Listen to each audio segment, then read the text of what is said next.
Please like ang subscribe. Chapter 531 hanggang 540. Paumanhin sa sobrang pagtama ng isang tao at pagpatay sa kanya. Sa harap ng lahat, dinurog ni Yang Yiyu ang Sword Energy Talisman ni Han Julan. Anong nangyayari? Maaari bang peke ang Sword Energy Talisman na pinino ng malakas na tao sa virtual realm? Dinurog ito ng mga kamay ni Yang Yiyu. Malinaw, ang talisman ng Sword Energy ni Han Julan ay hindi maaaring peke, ngunit masyadong abnormal si Yang Yiyu. Maging sina Ling Zuzi, Master Mihoin, at matandang Mangkuyo ay huminga ng malalim sa kanilang mga puso. Wala sa kanilang tatlo ang nang-ahas na kunin ang Sword Energy anteng-anteng ng malakas na tao sa virtual realm na walang mga kamay, lalo pa itong durugan ng direkta. Paano? Abnormal lakas ba ang kailangan? Ang pinakanagulat at natakot na tao ay marahil si Han Julan mismo. Nang sinubukang kunin ni Yang Yiyu ang kanyang Sword Energy Talisman gamit ang kanyang mga kamay, isa lang ang nasa isip ni Han Julan, patay na si Yang Yiyu. Gayunpaman, siya ang natakot. Hindi niya akalain na dudurugin ni Yang Yiyan ang kanyang Sword Chi Talisman. Isa itong Sword Chi Talisman na ginawa ng isang virtual realm expert. Ang selyo sa loob ay ang Sword Intention ng virtual realm. Paano ito madudurog ni Yang Yiyan? Ang isip ni Han Julan ay tumigil sa pag-ikot sa sandaling iyon. Bumagsak ang kanyang pananaw sa mundo. Pagkatapos ay nabalot ng takot si Han Julan. Kahit na ayaw niyang maniwala, ito ang katotohanan. Ang kanyang Sword Chi Talisman ay hindi lamang kinuha ni Yang Yiyan gamit ang kanyang hubad na mga kamay, ngunit direktang durog din. Para kay Han Julan, wala nang mas nakakatakot sa mundo kaysa dito. Isang ideya na hindi niya mapaniwalaan at pumasok sa isip niya.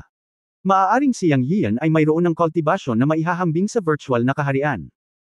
Kung hindi, paano niya madudurog ang Sword Chi Talisman na ginawa ng isang virtual realm expert sa kalooban? Basang-basa sa malamig na pawis ang buong katawan ni Han Julan. Agad siyang nakaramdam ng hininga mula kay Yang Yiyan na direktang nakalock sa kanya. Si Han Julan, na malapit nang lumabas ang kaluluwa, ay hindi nag-atubili na umatras dahil naramdaman niya ang panganib ng kamatayan. Ang pinakamalaking suporta sa kanyang katawan ay agad na nasira ni Yang Yiyu. Mapaglabanan pa ba niya ang kasamaan at baluktot na si Yang Yiyu? Si Han Julan ay walang kahit katiting na tiwala. Ang reaksyon ay napakabilis, ngunit huli na ang lahat. Iniunat ni Yang Yiyu ang kanyang kamay at direktang humawak sa kanyang dibdib. Ang bilis man o ang malakas at mabilis na hininga na nagmumula sa kamay ni Yang Yiyu, ang puso ni Han Julan ay gumuho. Virtual na kaharian. Talagang virtual realm. Ito ang dagandong ng panloob na pagbagsak ni Han Julan. Sa sandaling ito, nasira ang tapang ni Han Julan. Pagharap sa malakas na grab ni Yang Yiyu, bagamat mabilis siyang umatras, hindi niya ito naiwasan. Malinaw na inatake siya ni Yang Yiyu mula sa harapan, ngunit sinabi ni Han Julan na nalaman niyang nasa paligid niya ang grab ni Yang Yiyu, at hindi siya makaiwas. Dahil dito, halos desperado si Han Julan. Kung alam niyang may ganoong lakas si Yang Yiyu, hinding-hindi siya magpapakitang gilas. Ang batang ito ay isang masama at pervert. Hindi alam ni Yang Yiyan na halos gumuho na si Han Julan sa mga sandaling ito, ngunit nakikita niya mula sa maputlang mukha ni Han Julan na nawalan na siya ng ganang lumaban. Sa isang buhay at kamatayang laban, ang kagustuhang lumaban ay napakahalaga. Kapag nawala na ng ganang lumaban ang isang tao, ibig sabihin ay tiyak na matatalo siya, o mamamatay. Nakatingin kay Han Julan, ngumiti si Yang Yiyan at hinawakan ang kanang kamay ni Han Julan. Ang flash ng silver light ay may transparent na kulay, at mas naramdaman niya ang pangangibabaw ng mga buto ng kamay ng Tombi Ape. Ang tatlong buto ng kamay na mahiwagang kapangyarihan ng pagpili ng mga bituin, paghuli sa buwan, at pagnanakaw sa kalangitan ay hindi pa nagagamit. Gamit lamang ang kapangyarihan ng mga buto ng kamay, maaari mong kurutin ang Sword Chi anteng-anteng ng malakas na tao sa virtual na kaharian, na nagpapawala sa isip ni Han Julan. Ang sinaunang martial arts master na umabot sa ikasyam na antas ng likas na pagiging perpekto ay bumagsak sa isang tuwid na linya sa ilalim ng kapangyarihan ng kanyang mga buto ng kamay. Ang napakalakas na pag-atake ng buto ng kamay ay nagbigay kay Yang Yiyan ng isang malakas na ilusyon na talagang makakapili siya ng mga bituin at mahuli ang buwan. Sinamantala ang panloob na pagbagsak ni Han Julan at nawalan ng gana na lumaban, biglang hinawakan ni Yang Yiyan ang kanyang dibdib ng may lakas. Puff! Nanlaki ang mga mata ng lahat at nakita ang kanang kamay ni Yang Yiyu na malubhang nasugatan ang dibdib ni Han Julan. Si Han Julan ay isang congenital 9th level grade perfection. Sa daan-daang congenital na sinaunang mandirigma sa buong lambak, mayroon lamang 8 tao ang nakarating sa congenital na ikasyam na antas na mahusay na pagiging perpekto, o ang 8 taong ito ay ang mga nangungunang tao sa buong mundo ng sinaunang martial arts. Ngunit ngayon, si Han Julan, isa sa 8, ay malubhang nasugatan sa dibdib ng mga kamay ni Yang Yiyu. Maraming tao ang hindi nakakita kung paano umatake si Yang Yio, ngunit nakita lamang ni Yang Yio na iniunat ang kanyang kamay at sinaksak bigla si Han Julan, at pagkatapos ay nasugatan ng gusto ang dibdib ni Han Julan. Sa mga mata ng maraming tao, huli na si Han Julan para umiwas, na para bang naghihintay na tusukin siya ni Yang Yio.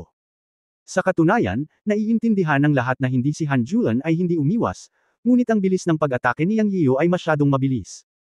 Ang lahat ay nakakita lamang ng isang kislap ng pilak na ilaw nang itinaas ni Yang Yio ang kanyang kamay, at sa sumunod na segundo ay si Han Julan ay nasugatan ng husto sa dibdib. Gayunpaman, sa mga mata ni Ling Zuzi, Master Miuyen, Old Monk Wuyu, at Mudao Ran, ilang mga master, alam nila na ang mabilis na bilis ni Yang Yio ay isa lamang sa mga dahilan. Hindi umiwas si Han Julan dahil nalock siya ng aura ni Yang Yio, at iba pa. Bang! Sa sumunod na sandali, bumagsak si Han Julan sa lupa, nakadilat ang kanyang mga mata, nakabukas pa rin ang kanyang damit. Sa ngayon, si Han Julan ay pinatay ni Yang Yio. Natahimik ang buong katawan, at maririnig mo ang isang pin drop, at ito ay patay na tahimik. Isang master ng ikasyam na antas ng likas na pagiging perpekto ang pinatay ni Yang Yio sa isang kisap mata. Sa oras na ito, lahat ay may tanong sa kanilang isipan, maaari bang maging isang virtual realm strength si Yang Yio? Kabilang sa mga nagkaroon ng ideyang ito ay sina Ling Zuzi at iba pa. Sina Mudao Ran, ang matandang lama, at si Ding Changfeng. Lahat namumutla. Hindi nila akalain na magiging ganoon kalakas si Yang Yio. Ang paghamak at pagkamuhi ay ngayon lang nawala, napalitan ng takot. Dahil maaaring patayin ni Yang Yio si Han Julan sa ilang segundo, maaari niyang patayin ang tatlo sa ilang segundo. Sa pagkakataong ito, gusto nilang magkaisa at gamitin ang mga taktika ng gulong para linlangan si Yang Yio. Ngayon, natalo sila ng higit pa sa natamo nila. Sa pagkamatay ni Han Julan, ang lakas ng alyansa ng apat na sekta ay lubhang nabawasan. At ang pagpasok ni Yang Yio sa tuktok na bilog ng sinaunang martial arts world ay isang foregone conclusion. Si Mudao Ran at ang dalawa pa ay mukhang mas pangit sa isa't isa. Sa sandaling ito, naalala ng field ang mahinang salita ni Yang Yio. Walang pagmamataas sa kanyang boses, ngunit puno ito ng walang kapantay at malakas na tiwala sa sarili. Sa harap ng middleman na sina Ling Zuzi at Chen Yunfeng mula sa Tiangang Mountain, sinabi ni Yang Yio, ikinalulungkot ko na gumamit ako ng labis na puwersa para pumatay ng tao, ngunit hindi ito masisisi sa akin, tama ba? Walang mata sa martial arts. Pagkatapos magsalita ni Yang Yio, halos himatayan sa galit ang mga disipulo ng Yinyo sect. Kailangan mo bang maging mapagpanggap? Ano ang ibig mong sabihin sa paggamit ng sobrang lakas para pumatay ng tao? Ano ang ibig mong sabihin na walang imak ang mga kamao at paa? Halatang sinasadya mo, okay.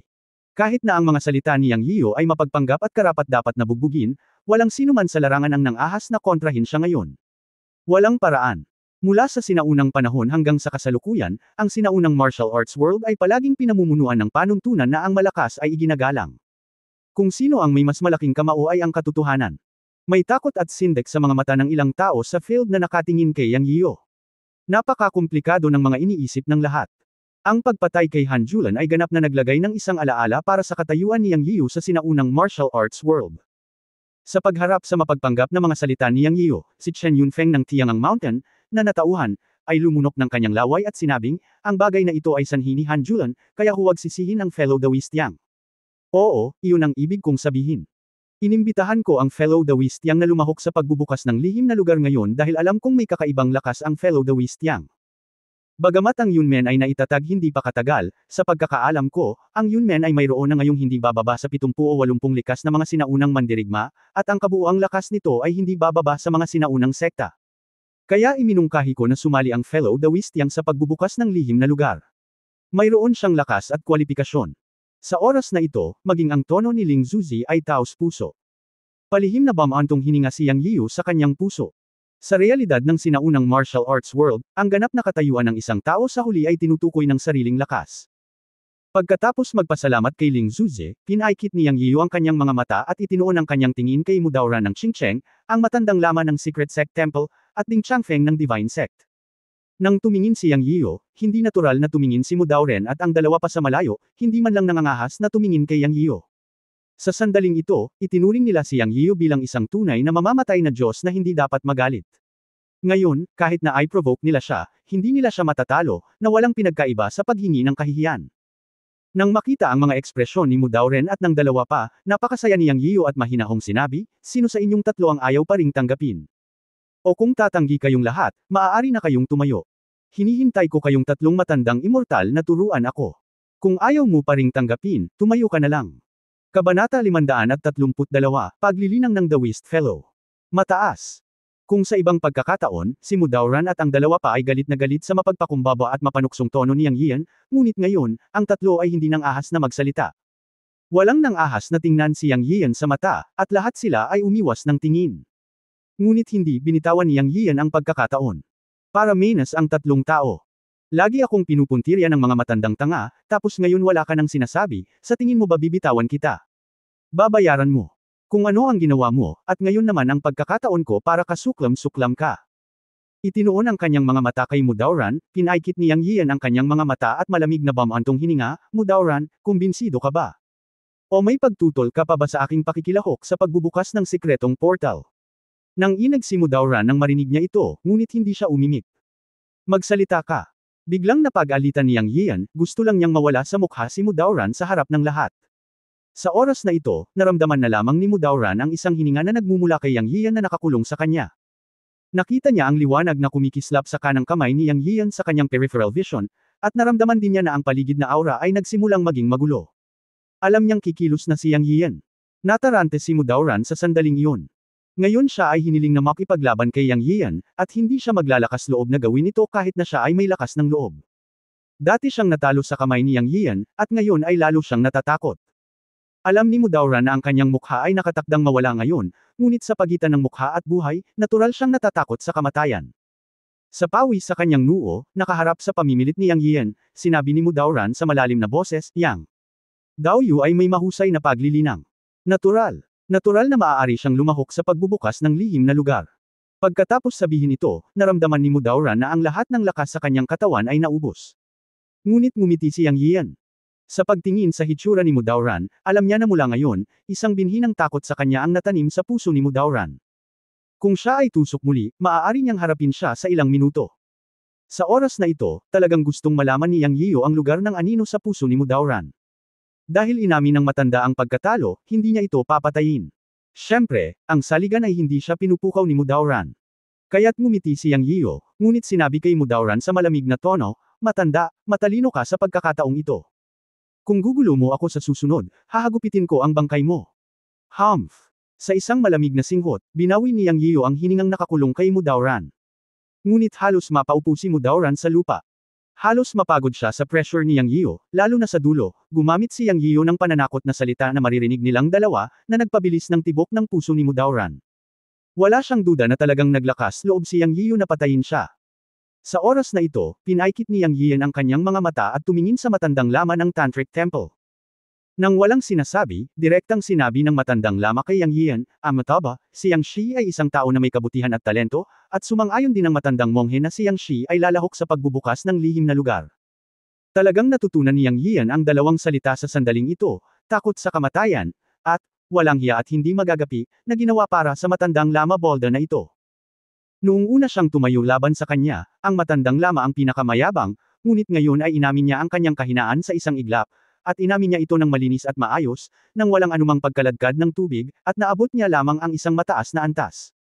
Dahil dito, naghanda si Yang Yian ng maraming sumpa at sarkastikong salita para sa kanya, at matapos itong pigilan ng mahabang panahon, ito ay naging isang pangungusap. Tumingin siya sa matandang lama at sinabi, hindi ka dapat tawaging matandang lama, dapat kang tawaging matandang kalbong asno. Kung tungkol sa makapal na balat, dapat ikaw ang una sa mga lamas. Amataba, si Yang Shi ay masyadong mabait. Ang matandang lama, na ang mukha ay hindi nagbago ng kulay, ay pinagdikit ang kanyang mga kamay. Hindi nakaimik si Yang Yian. Sa totoo lang, umaasa talaga siyang lalabanan siya ng isa sa natitirang tatlong matandang lalaki, ngunit kung titignan ang kasalukuyang sitwasyon, walang makatatayo. Lahat sila ay takot sa kamatayan. Matanda na silang lahat. Mga immortal na natatakot sa malalakas. Ang huling matandang immortal na si Ding Changfeng mula sa Divine Sect ay umamin ng pagkatalo.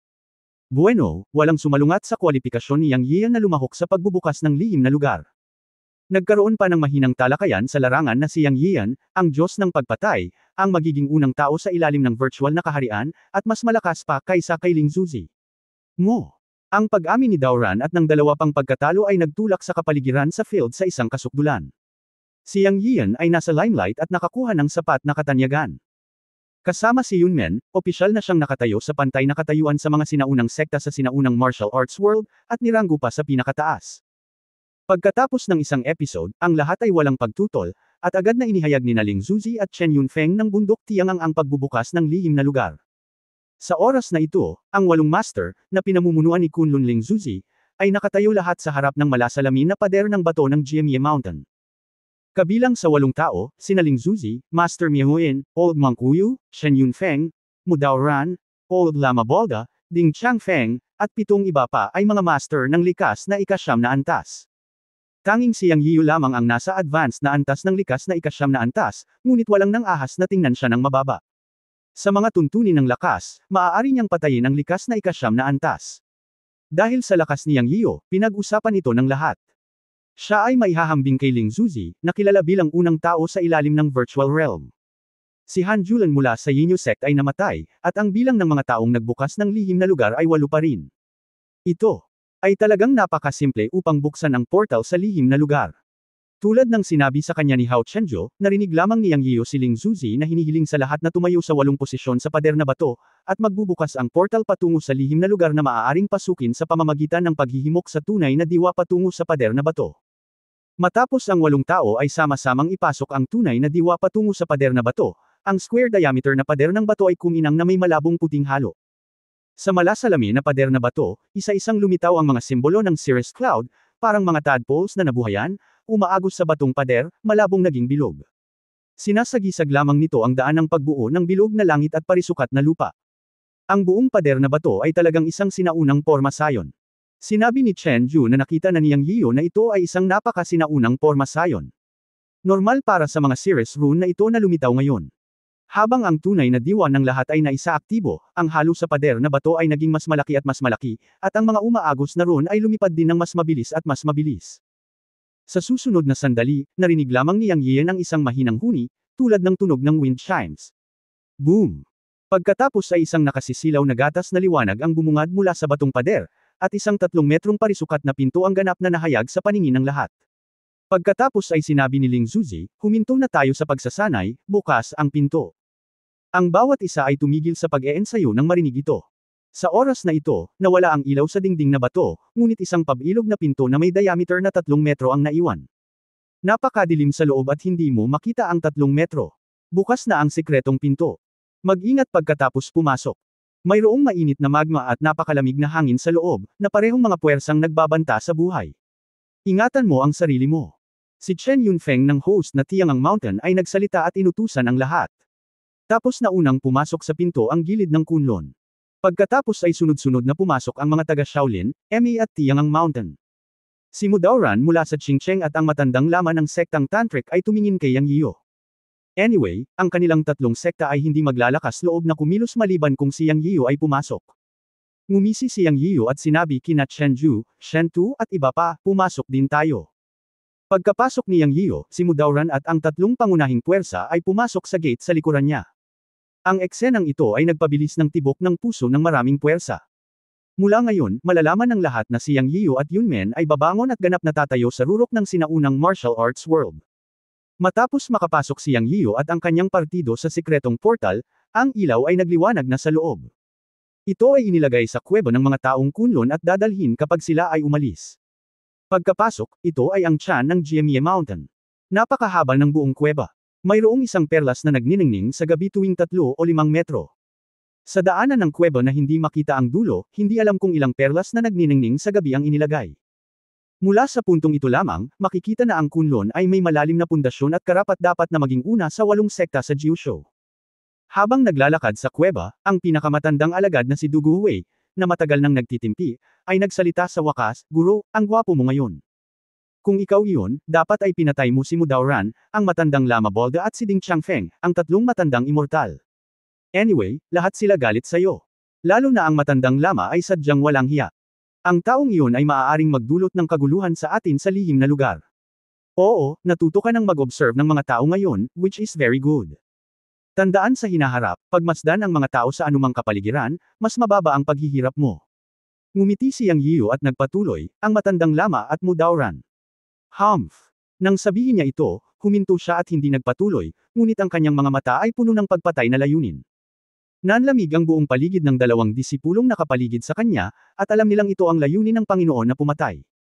Palihim na nag-isip si Dugu Hui, mukhang hindi naisip ng Master na palayain ang tatlong matandang immortal. Habang naglalakad at nag-uusap, walang malay, huminto ang apat na sekta na naglalakad sa harapan. Sa oras na ito, napagtanto ni Yang Yiyu na nakarating siya sa isang polar na lugar, na may mga apoy ng magma sa isang gilid at ambon ng yelo sa kabilang panig.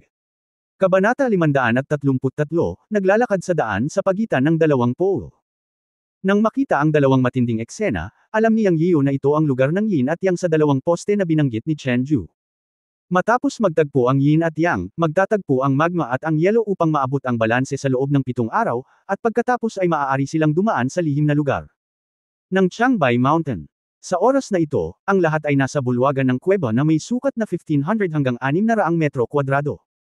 Sa harapan nila ay 100 pasulong, na 100 din para makapasok sa lihim na lugar ng Changbai Mountain, ngunit nakaharang ito ng nakakapasong init ng malaking lugar ng magma pool at ng nagyayelong hangin na ibinubuga ng bundok sa kabilang panig. Doon ay magma sa kaliwang bahagi ng harap at nagyayelong hangin sa kanang bahagi. Sa gitna ng dalawang sukdulan ay isang vacuum path na may lapad na kalahating metro lamang. Ang buong landas ay humigit kumulang daan-daang metro ang haba, ngunit naharang ito ng mataas na temperatura ng magma at ng nagyayelong hangin. Ang dalawang matinding puwersa ay parehong natural na puwersa, at ang distansya sa pagitan ng mga ito ay nasa magkabilang gilid lamang ng kalahating metrong lapad na landas, na nangangahulugan na ang dalawang natural na puwersa ay magsasalubong sa isa't isa kalahating metro ang pagitan. Walang makakalampas sa ganoong kalayuan. Ayon sa pagpapakilala ni Chen Yunfeng ng bundok Tiangang, kahit na ang malalakas sa virtual na kaharian ay hindi ng ahas na madaling hawakan ang gilid ng dalawang puwersang ito. Hindi mabilang na mga sinaunang mandirigma ang napatay sa landas na ito sa buong panahon, kabilang ang maraming Tianzhou at maging ang mga virtual na kaharian, kaya tinatawag ng lahat ang kalsadang ito na kalsadang walang balikan. Ang intersection ng Yin at Yang hanggang ngayon ay isang paraan ng pagpasa na buod ng mga ninuno ng lahat ng henerasyon, at ito ay buod ng dugo. Kung gusto mong makapasa, kailangan mong maghintay hanggang sa magtagpo ang dalawang poste, at magsalubong ang malamig at mainit na puwersa sa panahon ngayon. Pagkatapos lamang ay mababawasan ang panganib at tataas ang pagkakataong makapasa. Ngunit puno pa rin ito ng panganib. Pagkatapos lamang magtagpo ang dalawang poste, ang kapangyarihan ng dalawang puwersa ay magpipigil sa isa't isa. Kailangan mo pa ring maging mapagbantay para makapasa. Kung hindi ka mag-iingat, malalagay ka pa rin sa panganib sa buhay. Kapag dumaan sa bahaging ito ng kalsada, sa mga salita ni Chen Yunfeng ng bundok Tiangang, ito na ang oras para ipakita ng lahat ang kanilang mahiwagang kapangyarihan. Ang kinakalkula na oras ay karaniwang tama. Hindi nagtagal, nakita ni Yang Yiyu ang heatwave at ang malamig na hangin sa mainit na magma pool na papalapit sa isa't isa. Dati kalahating metro lang ang layo, ngayon ay naging isang talampakan na.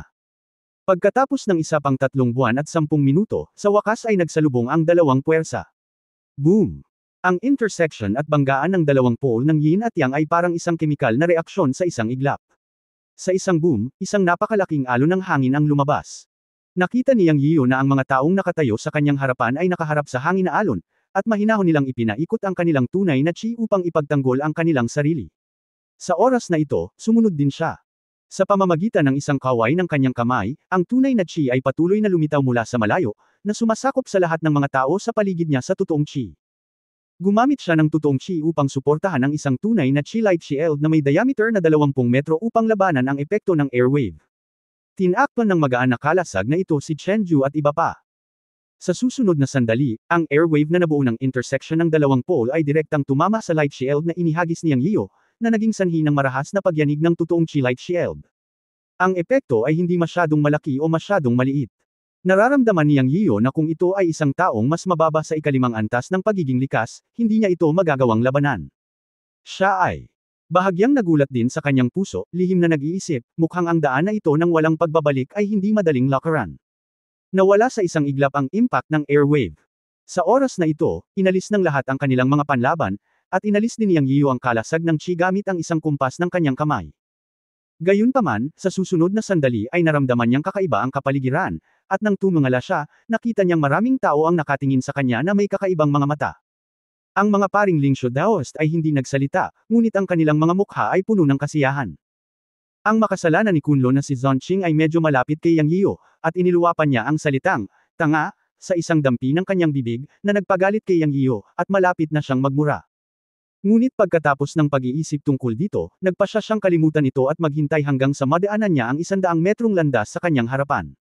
Sa oras na ito, umubo si Chenju at sinabing, "Guro, sa katunayan, mas mabuting alagaan ng lahat ang kanilang sarili dito." Tama si Chen Yunfeng ng bundok Tiangang nang sabihin niya na kapag tumatawid sa 100 metrong trail, kailangan mong gamitin ang lahat ng iyong lakas.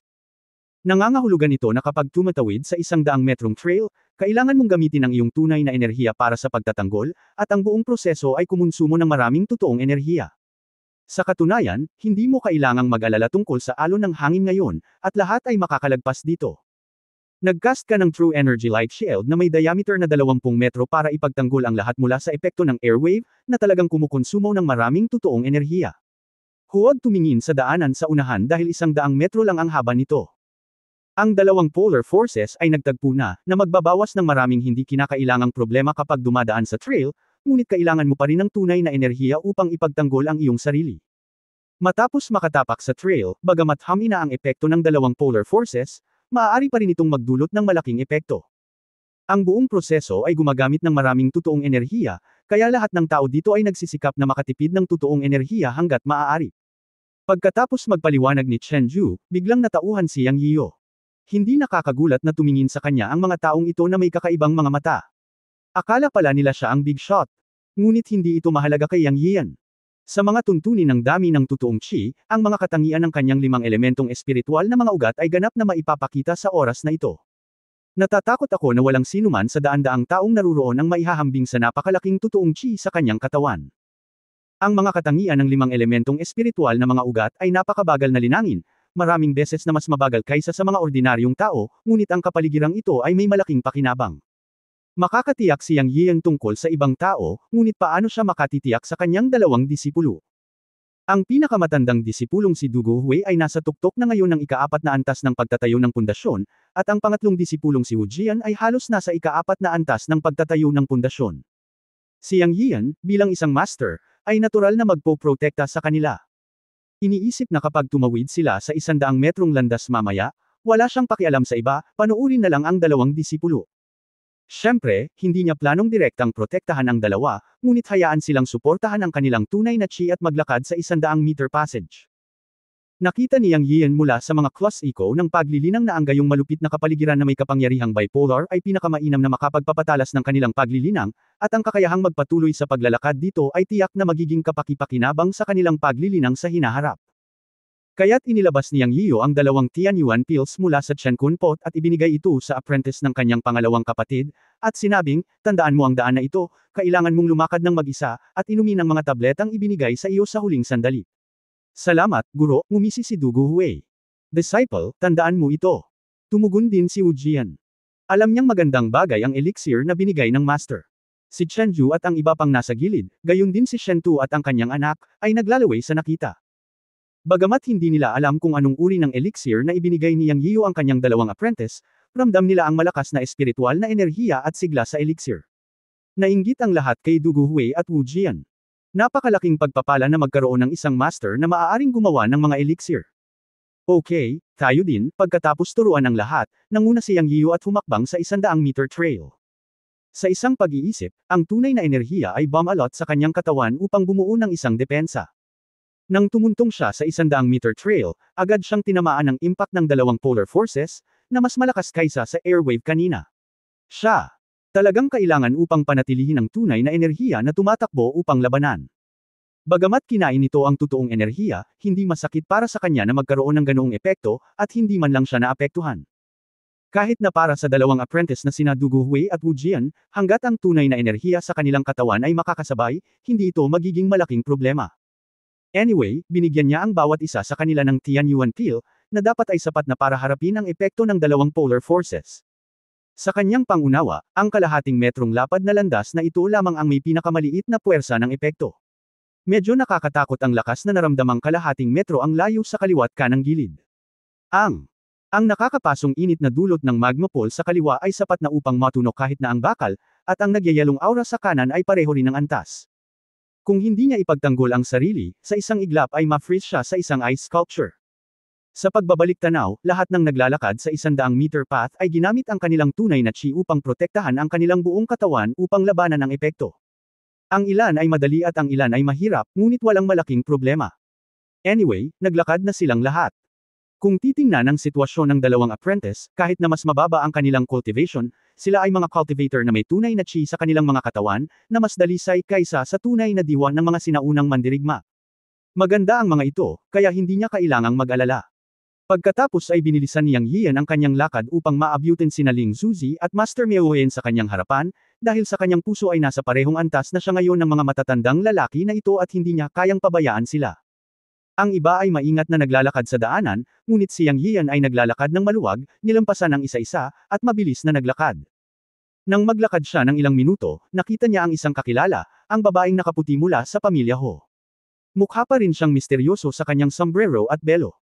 Kalaunan ay narinig ni Yang Yiu mula kay Chen Ju na ang kanyang pangalan ay Hu Xianer, ang mansanas ng mata ni Hu Yiqiu, at ang ikatlong tao sa listahan ng nangungunang 10 manggagawa ng kasamaan. Noong tumatawid sila sa bangin, nahulog ang isang panyo kay Hu Xianer. Gusto ni Yang Yiu na ibalik ito sa kanya sa oras na iyon, ngunit nang makita niya si Hu Xianer ngayon, naalala niya ito. Pagkatapos lapitan si Hu Xianer, sinabi ni Yang Yiu, "Miss Hu, sandali." Nakita na ni Hu Xianer si Yang Yiu sa likod niya, ngunit hindi niya ito pinansin. Hindi niya inaasahan na tatawagan siya ni Yang Yiu. Huminto siya at malamig na tumingin kay Yang Yiu at sinabing, "Mayroon ba?" Natahimik si Yang Yiu nang marinig niya ang lamig sa tono ni Hu Xianer. Kabanata 534 ang elixir na nagdulot ng paglalaway ni Yang Yiu. Lubhang nanlumo si Yang Yian at bamulong sa kanyang puso, "Wala akong natatandaang pinukaw ka. Noong nakaraan, tumingin ka sa akin ng may kalamangan, ngunit sa pagkakataong ito ay napakalamig mo na hindi ako nakaimik. Anong nangyayari?" Bagamat labis siyang nagalit kay Hu Xianer, inilabas pa rin ni Yang Yian ang panyo at iniabot. Sinabing, "Ito ang panyo na nalaglag mo noong tumawid ka sa bangin noong araw na iyon. Ibinabalik ko sa iyo." Natigilan si Hu Xianer. Ilang araw na niyang hinahanap ang kanyang personal na panyo, ngunit hindi niya inaasahan na nasa mga kamay ito ni Yang Yian. Nahulog pala ito nang tumawid siya sa bangin noong araw na iyon at binuhat ni Yang Yian. Bahagyang uminit ang kanyang mukha at inabot niya ang panyo at sinabing, "Salamat." "Hindi, salamat, ibinabalik lang ang item sa orihinal na may-ari nito." Sagot ni Yang Yian. Nakikita niyang galit si Hu Xianer sa kanya, ngunit hindi niya maisip kung kailan niya ito nasaktan. Tiyak na hindi kailanman nasaktan ni Yang Yian ang pamilya ng Northeast Hu, lalo pa si Hu Xianer. Nang makitang aalis na si Hu Xianer, hindi naiwasang magtanong ni Yang Yian, "Miss Hu, na-offend na ba kita?" Tumingin si Hu Xianer kay Yang Yian at walang pakialam na sinabi, "Ano ang ibig mong sabihin? Ikaw at ako ay hindi pa nagkikita, bakit mo nasasabi ito? Kung wala ka, bakit mo ako tinitignan ng masama? Huling beses sa bangin, hanggang ngayon ay nakatingin ka pa rin sa akin na may galit sa iyong mga mata.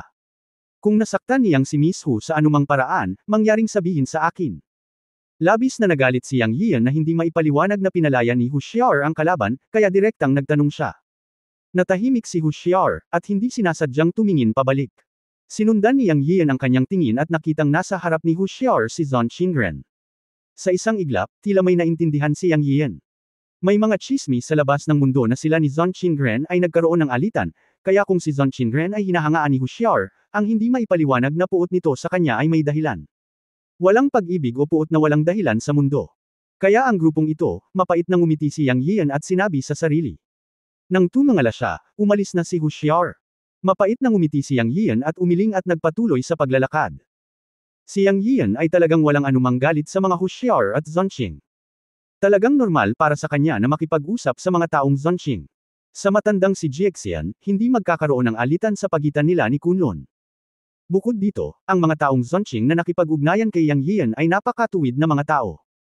Ang mga alingaw-ngaw ng alitan sa pagitan nilang dalawa ay maaari lamang ituring na isang uri ng psikolohikal na damdamin ng mga kabataan.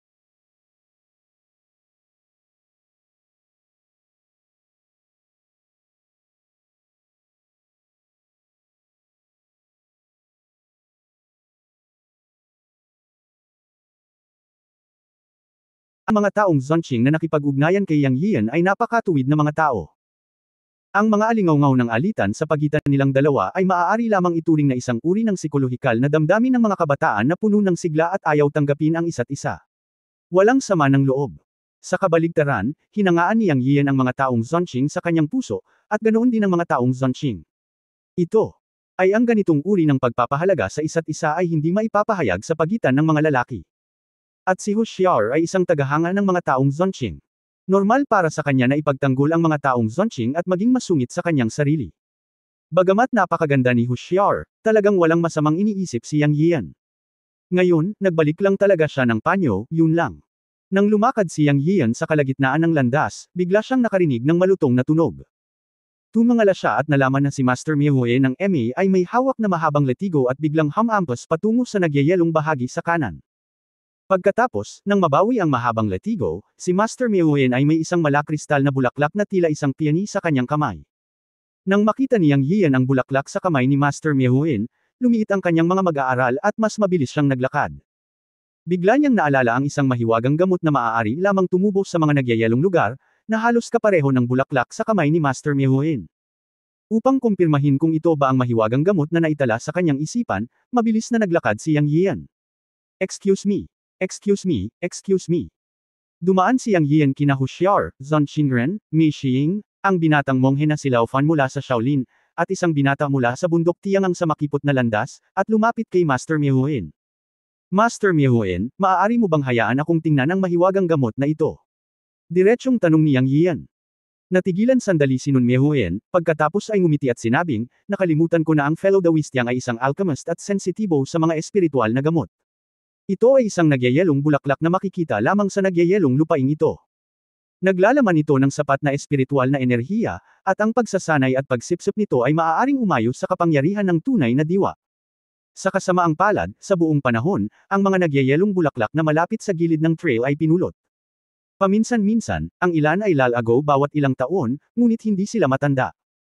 Kung may paraan ang fellow Daoist na si Yang Yiu, maaari niyang kunin ang mga nagyayelong bulaklak 10 metro ang layo, at ang mga taon ay higit sa 3 hanggang 500 taong gulang, at mayroon pang ang libu-libo o libu-libong taong gulang.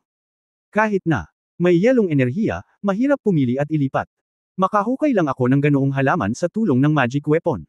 Gagamitin ko ito para i-regulate ang katawan ni Yinger mamaya. Hindi ko ibibigay ito kay fellow Daoist Yang. Tingnan mo. Habang nagsasalita, iniabot ni Nun Miehue ng nagyayelong bulaklak sa kanyang kamay kay Yang Yiu upang tingnan.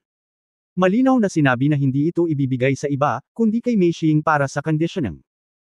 Si Mei Xing ay isang divine phoenix body, alam ito ni Yang Yian, at alam din niya na ang elixir sa kanyang kamay ay talagang makakatulong kay Mei Xing na sugpuin ang divine phoenix firepower sa kanyang katawan, ngunit isa rin itong pansamantalang solusyon. Mukhang mabait si Master Miehue kay Mei Xing, at nagpasalamat si Yang Yian at kinuha ito sa kanyang kamay upang tingnan itong mabuti, at pagkatapos ay ibinalik ang bulaklak ng yelo kay Master Miehue. Alam niya na ang ganitong uri ng elixir ay hindi tinatawag na ice flower sa spiritual medicine ceremony ng cultivation, ngunit tinatawag itong Xuanbing grass, na isang napakakaraniwang elixir para sa pagpino ng low-end at medium-end na elixir. Para kay Yang Yian, ang kakayahang magpino ng mga low-end na elixir ngayon ay hindi sapat para sa kanyang cultivation, at kailangan lang niyang pinuhin ang mga medium-end na elixir para sa cultivation. Bukod dito, nanumpa siya kay Sister Mei sa kanyang puso na dapat niyang gamutin ang problema ng divine phoenix body ni Mei Xing. Ang Xuanbing grass na ito ay isa sa mga pangunahing sangkap para sa pagpino ng isang elixir para gamutin ang divine phoenix bloodline ni Mei Xing, at talagang dapat niya itong makuha. Kahit na ito ang elixir na ibinigay ni Master Miehue sa kanya, hindi niya ito gugustuhin kung ito ay hindi pa sapat. Ang damong Xuanbing na ginamit upang pinuhin ang elixir ay kailangang hindi bababa sa 1,000 taong gulang. Kung talagang mayroong 1,000 taong gulang na Xuanbing na damo dito, talagang magsasapanganib siya. Ayon kay Master Miehue, walang maghuhukay ng itim na ice grass na 9 metro ang layo mula sa trail. Ang itim na ice grass sa loob ng 9 metro ay hinukay ng mga tao sa tulong ng magic weapons, ngunit walang paraan upang maghukay ng itim na ice grass na lampas sa 9 metro. Walang nang ahas na makipagsapalaran sa nagyayalong hangin, o walang may lakas na maghukay ng malamig na damo. Tama na. Nang tumingin si Yang Yiu sa kanan 9 metro ang layo, malabo niyang nakikita ang pagkakaroon ng itim na ice grass sa malabo na malamig na fog. At mukhang medyo marami. Sa pagtingin sa maraming itim na ice grass sa fog, gustong sabihin ni Yang Yiu na sa kanyang mga mata, lahat sila ay middle grade elixir, at sila ay mga likas na kayamanan na maaaring mapabuti ang paglilinang ng lupa. Ayon sa mga record ng paglilinang espiritual na medisina seremonya, ang black ice grass ay isang napakabihirang espiritual na gamot kahit na sa mundo ng paglilinang. Nagpasya si Yang Yiu na hindi niya dapat pabayaan ang mga espiritual na gamot na ito. Ngayon na ang kanyang paglilinang ay tumaas ng malaki, maraming paraan upang mahukay ang mga espiritual na gamot na ito. Kung na-miss niya ang mga ito, hindi ba sayang ang mga regalo ng langit? Sa isang tiyak na sandali, nagkaroon si Yang Yian ng inspirasyon sa kanyang isipan, at biglang tumingin sa bangko ng magma pole sa kanyang kaliwang kamay. Dahil may Xuanbing na damo sa may yelong bahagi, magkakaroon ba ng mga espiritual na gamot sa parehong antas sa magma pool? Nagulat si Yang Yian sa kanyang nakita. Pagkatapos ay namula ang kanyang mukha at sinabi niya sa kanyang sarili, "Wow, I really came to the right place this time." Ang Tribulation Pill ay nakakuha ng pangunahing gamot, at maaari ko ring pinuhin ang mga medium level na espiritual na gamot. Sa pampang ng magma pool mahigit 10 metro ang layo sa kaliwa, nakita ni Yang Yian ang isa pang espiritual na gamot na may mga katangian ng apoy, na isa ring bihirang espiritual na gamot para sa pagdadalisay ng mga medium level na tabletas ang Red Flame Flower. Mukhang isang talampakan ang taas, na may 3 matulis na dahon na nakaharap paitaas sa hugis na trident. Ang mga bulaklak ay nagniningas na pula, kapareho ng kulay ng apoy. Kung hindi mo titingnang mabuti, hindi mo sila makikita. Sa di kalayuan, makikita mo ang nagliliyab na apoy. Sa isang sulyap, makikita mo ang 5 o 6 na halaman. Sa pagkakataong ito, nagsalita si Yang Yian ng walang pag-aalinlangan, at ang kanyang isip ay mabilis na nag-iisip kung paano mahukay ang mga espiritual na gamot sa kaliwa at kanang poste. Malinaw na hindi makatutuhanang gumamit ng anumang mga tool sa mahika upang maghukay. Ang mga kalapit na espiritual na gamot ay hinukay ng mga sinaunang mandirigma. Hindi alam ni Yang Yian kung kakayanin ng kanyang lakas ang kapangyarihan ng 2 poste. Pagkatapos mag-isip tungkol dito, naisip niya na may paraan, ngunit hindi siya sigurado kung magtatagumpay ito. Iyon ay ang 3 espiritual na hayop sa Tiankunpot, Daor at Haududo, marahil maaari nilang subukan ito. Para naman kay Wang Zai, bagamat kinuha niya ang tubig ng buhay upang pahusayin ang kanyang katalinuhan at pisikal na fitness pagkatapos na masugitan, hindi siya nagpakita ng anumang likas na kapangyarihang mahiwaga. Pagkatapos mag-isip tungkol dito, sa wakas ay sumuko si Yang Yian na hayaan ang espiritual na hayop na makipagsapalaran. Pagkatapos ng lahat, ang 2 pol na kapangyarihan dito ay masyadong mapang-akit. Siya ay nag-aalala tungkol sa pananakit sa espiritual na hayop, at pagkatapos ay nagpa siya na kunin ang panganib sa kanyang sarili. Siya ay isang tao ng aksyon, at agad na humakbang pasulong at pumunta sa lugar na nagyayelong fog. Biglang tumalon si Yang Yian mula sa landas at pumasok sa yelo at lamig, na agad na natakot kay Master Miaoyan at nagsabi, "Dao Yuyang, ikaw." Guru, Master. Ang 2 apprentice sa di kalayuan at ang mag-amang Shento, si Chenju at iba pa ay natakot din sa inasal ni Yang Yian. Ito ang pinakadominanteng lugar sa mundo. Nililigawan ba ni Yang Yiu si kamatayan? Akala ng maraming tao na nakakita nito. Kabanata 535, sumuko sa paglaban sa sipon. Nang makita ng mga Zonqing na tumalon si Yang Yiu sa yelo at ginaw, pinaikit nila ang kanilang mga mata at sinabi sa kanilang sarili, "Baliw ba ang taong ito?" Bamulong din ang monghe ng Shaolin na si Lao Fan, tulad ng inaasahan kay Yang Fengmo, hindi niya isinasaalang-alang ang okasyon kung kailan siya nasa limelight. Tumingin si Mei Xing kay Yang Yiu at sa hindi malamang dahilan ay sumikip ang kanyang puso. Nag-aalala siya sa kanya, tapos naisip niya sa sarili, siya ang pumatay sa kapatid ko, bakit ako mag-aalala sa kanya? Dahil ba sa sinabi niyang malalaman niya ang matigas na sakit ng aking Divine Phoenix bloodline? Tumingin si Hu Xiar kay Yang Yiu at may kakaibang kulay ang sumilay sa kanyang mga mata. Nagkatinginan si Ling Zuzi at ang matandang monghe na si Wu Yu at hindi mapigil ang mapabuntong hininga. Sa yelo at lamig sa kabila ng daanan, kahit sila ay hindi nang ahas na pumasok, ngunit hindi nila inaasahan na sabay na tumalon si Yang Yiu.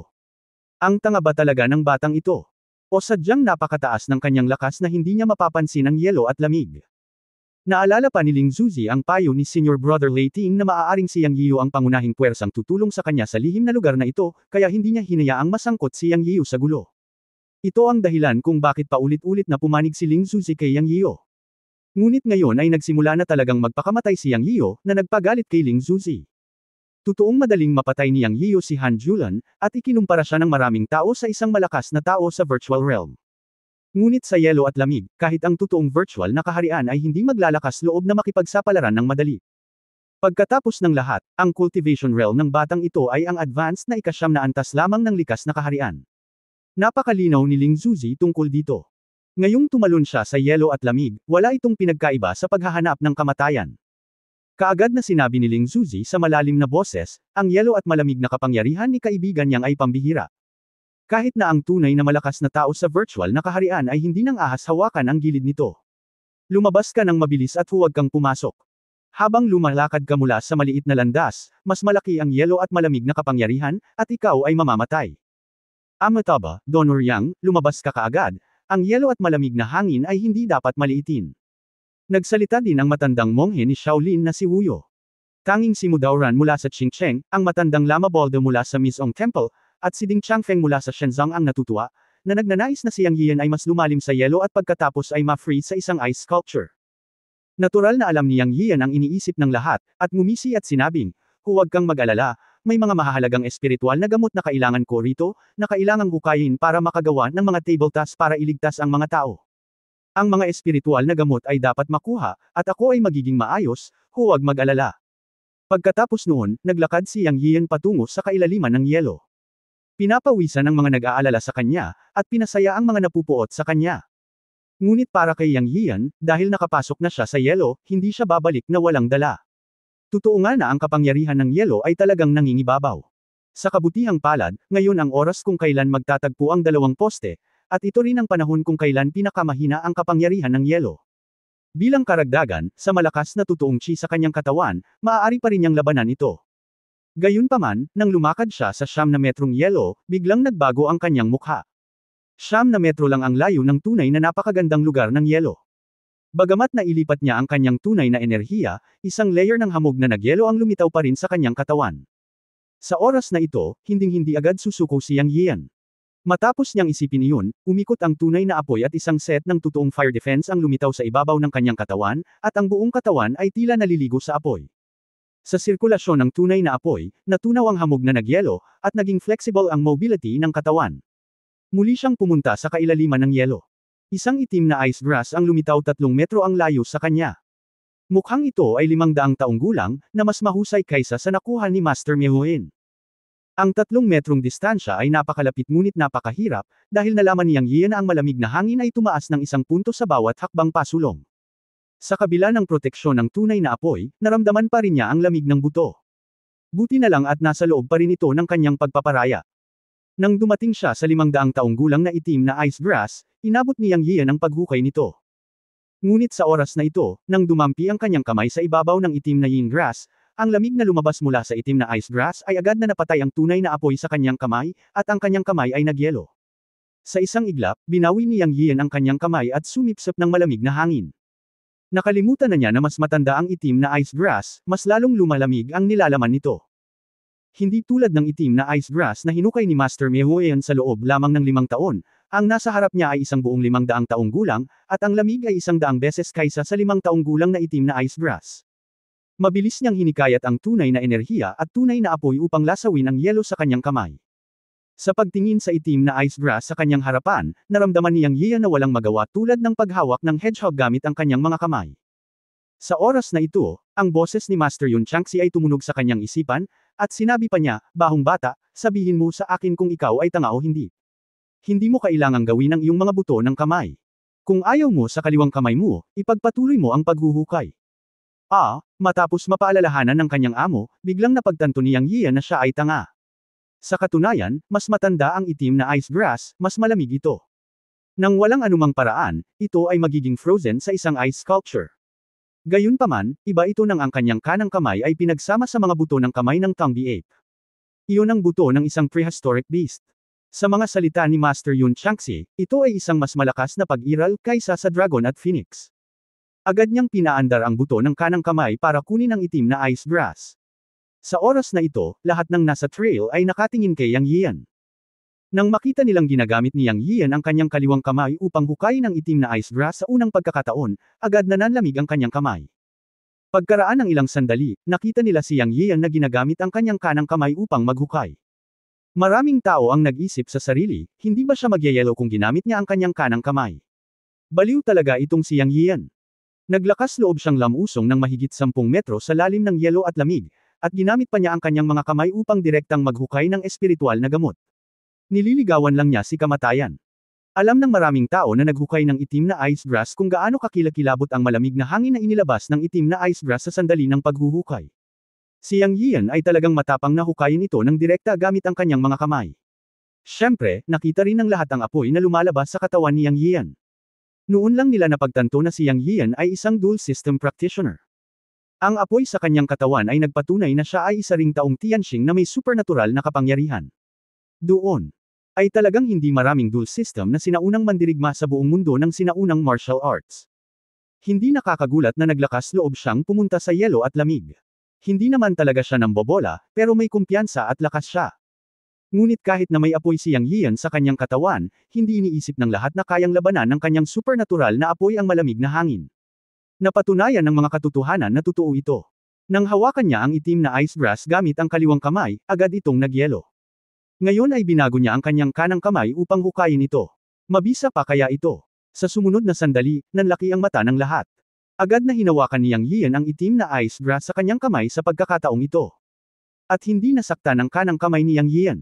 Napasinghap ang lahat ng eksenang ito. Sa mata ng lahat, si Yang Yian marahil ang unang tao sa sinaunang at modernong panahon na nang-ahas na hamukay ng itim na ice grass sa ganitong paraan. Sa sandaling ito, si Yang Yian ay lihim na masaya sa kanyang puso. Ang lakas ng kanyang mga buto ng kamay ay talagang pambihira. Hinukay niya ang itim na ice grass nang walang anumang hadlang. Nalaman niya na ang malamig na hangin na ibinubuga mula sa itim na ice grass ay ang pinakamalakas sa sandali ng paghuhukay, ngunit ang malamig na hangin sa itim na ice grass ay mawawala pagkatapos maghukay. Sa oras na ito, biglang itinapon ni Yang Yian ang Xuanbing na damo kay Shento Chenggang at sinabing, "Shento, kunin mo," at itinapon ang bulaklak ng Xuanbing kay Shento Chenggang sa isang iglap.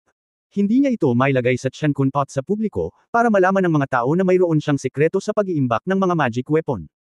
Ito ay hindi matalino. Si Shento Chenggang ay may suot na bag ng kagamitan, na tamang-tama para sa kanya na kolektahin muna.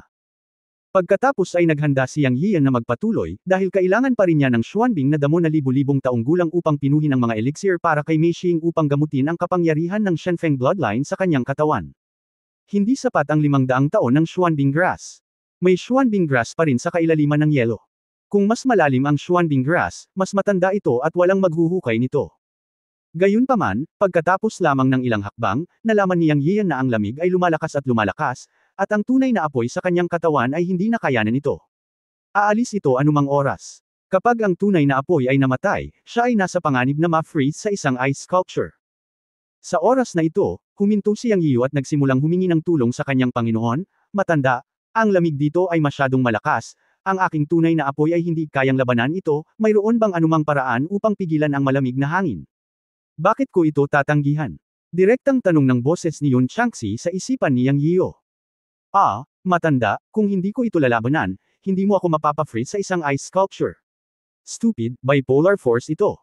Bagaman ito ay malamig, ito rin ay isang pambihirang espiritual na enerhiya sa pagitan ng langit at lupa. Maaari mong bitawan ang iyong depensa at direktang i-absorb at pinuhin ito. Hanggat kaya mong makibagay sa lamig na pumapasok sa iyong katawan, maaari kang maglakad-lakad sa lamig. Kasama ang mainit na magma sa kabilang panig, lahat sila ay ang pinakadalisay na katangian ng apoy na espiritual na enerhiya. Ang pagsipsip at pagpino ay mabuti para sa iyong paglilinang. Kung makakalusot ka depende sa swerte mo. Matanda, hindi ako nakapag-aral, huwag kang magsinungaling sa akin. Hindi ka ba natatakot na agad akong ma-freeze sa isang ice sculpture kapag binigay ko na ang depensa ko? Nag-alinlangan si Yang Yiu sa sinabi ng kanyang amo. Maniwala ka man o hindi, sa tingin mo ay vegetarian ang Chenkun Creation Art. Sinasabi ng Chenkun Creation Art na pinipino niya ang lahat ng bagay, at hindi lamang ito walang laman na usapan. Ingatan mo ang sarili mo. Pagkasabi nito, tumahimik si Yun Changxi. Nahirapan si Yang Yiu sa loob. Hindi siya naniniwala sa kanyang master at Chenkun Creation Art, ngunit nangangailangan ito ng malaking tapang. Pagkaraan ng ilang sandali, nagpa siya si Yang Yiu na makinig sa kanyang amo at subukan ito. Alam niyang may panganib, ngunit mas naniniwala siya sa Chenkun Creation Art, na kakaiba sa mundo. Kabanata 536, ang walang kapantay na Yang Feng Mo. Pagkatapos magpas siyang subukan ito, agad na binawi ni Yang Yian ang tunay na chi at tunay na apoy ng kanyang buong katawan. Sa isang iglap, nabuo ang isang layer ng frost sa labas ng kanyang katawan. Ito ay noong pinatatakbo niya ang Chenkun Creation. Kung hindi niya pinaandar ang susi, si Yang Yian ay malamang na ma-freeze sa isang ice sculpture mula sa loob palabas. Sa kabutihang palad, ang katawan ay hindi naapektuhan ng anumang bagay at ang pamamaraan ay tumatakbo pa rin ng maayos, na nagpagaan ng kaunting pakiramdam ni Yang Yian. Ngunit hindi nagtagal pagkatapos pumasok ang nagyayelong hangin sa kanyang katawan, nakaramdam ng pait si Yang Yian. Ang napakalamig na hangin ay pumasok sa kanyang katawan at dumaloy sa kanyang mga meridian. My goodness, nasa masamang kalagayan si Yang Yian. Kung hindi dahil sa pagkakaroon ng tunay na chi sa kanyang katawan, siya ay na-freeze.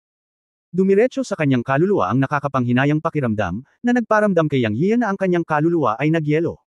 Nang hikayatin niya ang totoong chi na tumakbo sa sukdulan, kahit na siya ay may sakit mula sa loob palabas, kaya niyang tiisin. Lagi niyang naaalala ang sinabi ng kanyang amo, hanggat magagamit niya ang nagyayelong hangin, siya ay magiging matagumpay. Ngunit ang problema ngayon ay pakiramdam ni Yang Yian na siya ay nasa panganib na maging yelo anumang oras, hindi pa banggitin ang pakikibagay sa lamig. Sa loob lamang ng 10 paghinga, naramdaman ni Yang Yian na ang buhay ay mas masahol pa kaysa sa kamatayan, at hindi niya maiwasang magpakawala ng mahabang alulong. Pakiramdam niya ay naabot na niya ang kanyang limitasyon, at siya ay babagsak at magiging yelo sa isang ice sculpture sa susunod na sandali. Sa oras na ito, ang boses ni Master Yun Changxi ay pumasok sa isip ni Yang Yiu at sinabing, "Ikaw na maliit na batang lalaki, pinagsama-sama mo ang iyong panloob at panlabas na mga kasanayan. Bakit wala kang sinasabi at wala kang ginagawa? Patakbuhin ang body tempering technique ng mabilis. Ang panloob at panlabas na mundo ay umakma sa isa't isa at iyon ang paraan. Sabi ko lalo kang tanga. Nakakagalit talaga."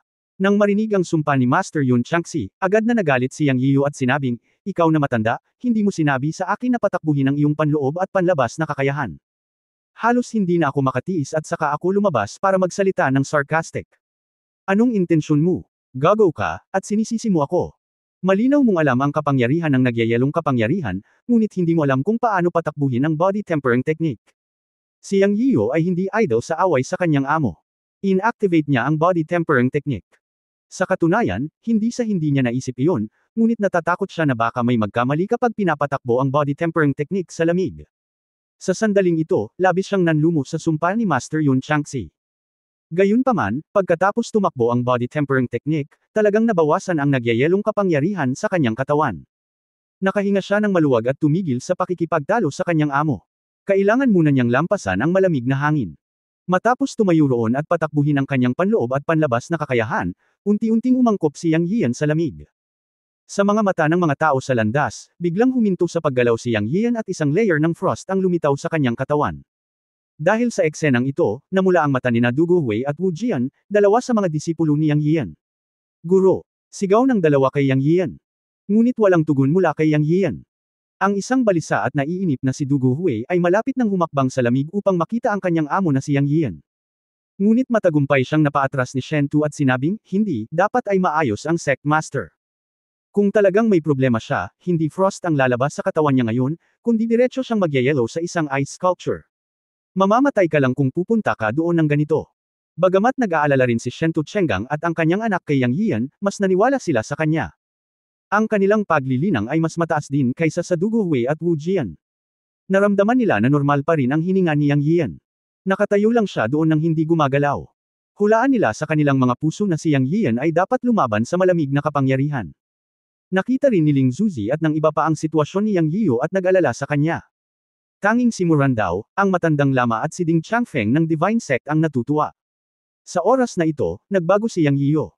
Matapos ang pagngangalit ng kanyang mga ngipin at pagpupursage, sa wakas ay umangkop siya sa nagyayelong hininga pagkatapos ay activate ang panloob at panlabas na Chenkun Gong. Sinimulan niyang i-absorb at ibahin ang kapangyarihan ng nagyayelong hangin. Sa oras na ito, ang loob at labas ng katawan ay nakatanggap ng malaking benepisyo. Matapos ang nagyayelong hangin na nasisipsip sa katawan ay pino ng Chenkun Creation Gong, ito ay naging pinakapino na totoong chi, at ang kanyang paglilinang ay unti-unting tumataas. Bagamat napakabagal ng pagpapabuti, ito ay bumubuti. Ang Chenkun Body Tempering Technique ay nagdulot din sa kanya ng isang sorpresa.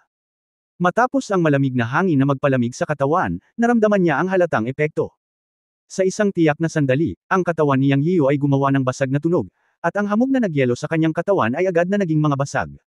Mula noon, walang bakas ng lamig sa katawan ni Yang Yiu.